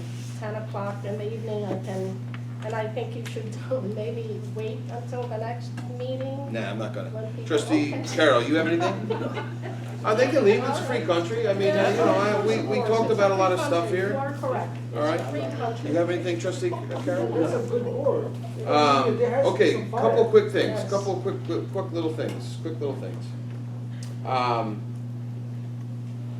Ms. Guy, we do actually still have an operator down at the sewer plant. So, even though we're gonna do this, a private company come in, we're still gonna probably transition him, most likely to DPW. Unless the company wanted to pick him up. But I think probably we'll transition him into DPW. And as it is now, if there's ever a water or sewer break, we always have DPW come out anyway. So DPW usually is the one opening the road, and you know, you see him on your road. So, we did have conversations with him, to see what he wanted to do. And I think from the conversations we had, that was the direction why we were looking for this company, or to put it out to bid. Couple things about garbage pickup and when it gets picked up. We don't really govern that, the town does. I saw Mr. DeWitt here before, he may have taken off, might be past a lot of people's bedtime by now, but I will touch base with one of them and see if, I hate to say it, but maybe an additional garbage pickup day, or maybe, I don't wanna cause any Maybe problems, like violations changing to the the schedule, homeowner. like, I don't wanna like throw a wrench in the works. But, it's a town function that they could pick the trash up, so, I don't know, you know, I'll have a conversation with somebody down there. Yeah, I'll have a conversation with somebody out down there, but definitely the garbage cans is not everywhere, I know that, but it is a lot in different spots. And again, that, I'll talk to code enforcement about it. Grills on the sidewalk, that's a first for me, I didn't see that, but I'm gonna take a ride now. That's, sorry Yeah, about we'd that. love to see That's- your session. We did talk about the cameras. We did make a comment about the privatization for the sewer plant. There was a comment by a former water plant employee about the folks up there don't care. I hope I can dispel that. Take some time and go meet the folks that work up there. They're actually very nice people. My water has been the dirtiest it's ever been in my life. Yeah, I don't, 32 years. I'm not sure if that's a fair comment. I mean, I'm sure. No, there's- it's definitely fair. All right, Mike, but I've My lived here daughter- longer, and My I. daughter's at the shower in it. It's Okay. definitely the worst. I know, but I lived here longer, mine, it hasn't been the dirtiest for me. Well, so maybe I'm- on your side of town it's good. I've lived on all sides of town, so I get it. I said that there was issues, we're trying to work on it. Okay, I liked what Ms. Anderson said about the bids for the sewer plant, and unfortunately, we did reach out to many, many different people. I don't think the monopoly comment really has a lot to do with this situation, since the municipality is the one that's hiring it, and we can get out of the situation if we don't like it. The comment regarding the grant for the gazebo and Memorial Park is all gonna be covered under the New York Forward grant for different projects at Memorial Park. I don't know if some people had stepped out. We didn't, we did not vote on the zoning change. We moved the public hearing to the next meeting. Police report, total calls, 1,008, arrest summary 17 total, 4 felony, 13 misdemeanors. Citations, 138 total, parking 39, traffic 99, impounds 11.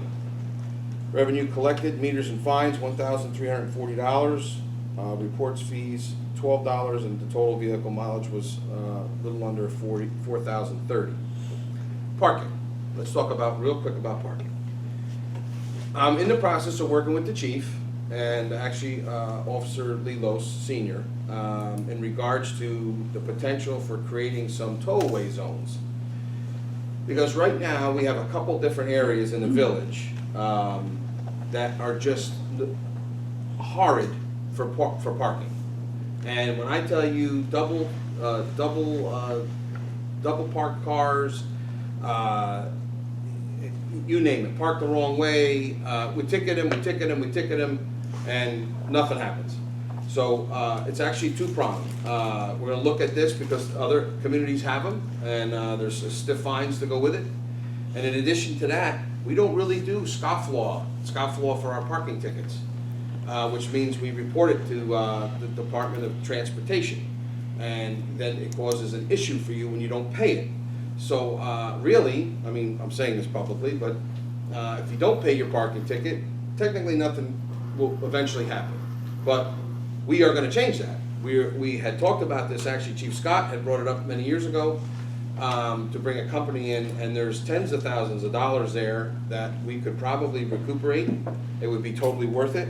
So I'm working on that to bring that in, and we should propose that and work on that. I think it'll be a huge generator of some revenue, and I think it'll get, most importantly, people to start parking right, because Church Street, these are just a couple of hot spots. Church Street, Center Street, going up Schneider Avenue in some locations, just the roads are just, they can't handle it, and people don't seem to care at all. No matter how many times I get a call and I call the PD and the cop goes up, either they get there and they deal with it, or they get there from another call and they're gone. It's just crazy. So thank you for bringing it up. It is definitely something I'm working on. I don't have anything else, so I'll take a motion to adjourn. Motion. Second? Second. All in favor? Thank you. That was a marathon, folks. Thank you. Well, everybody.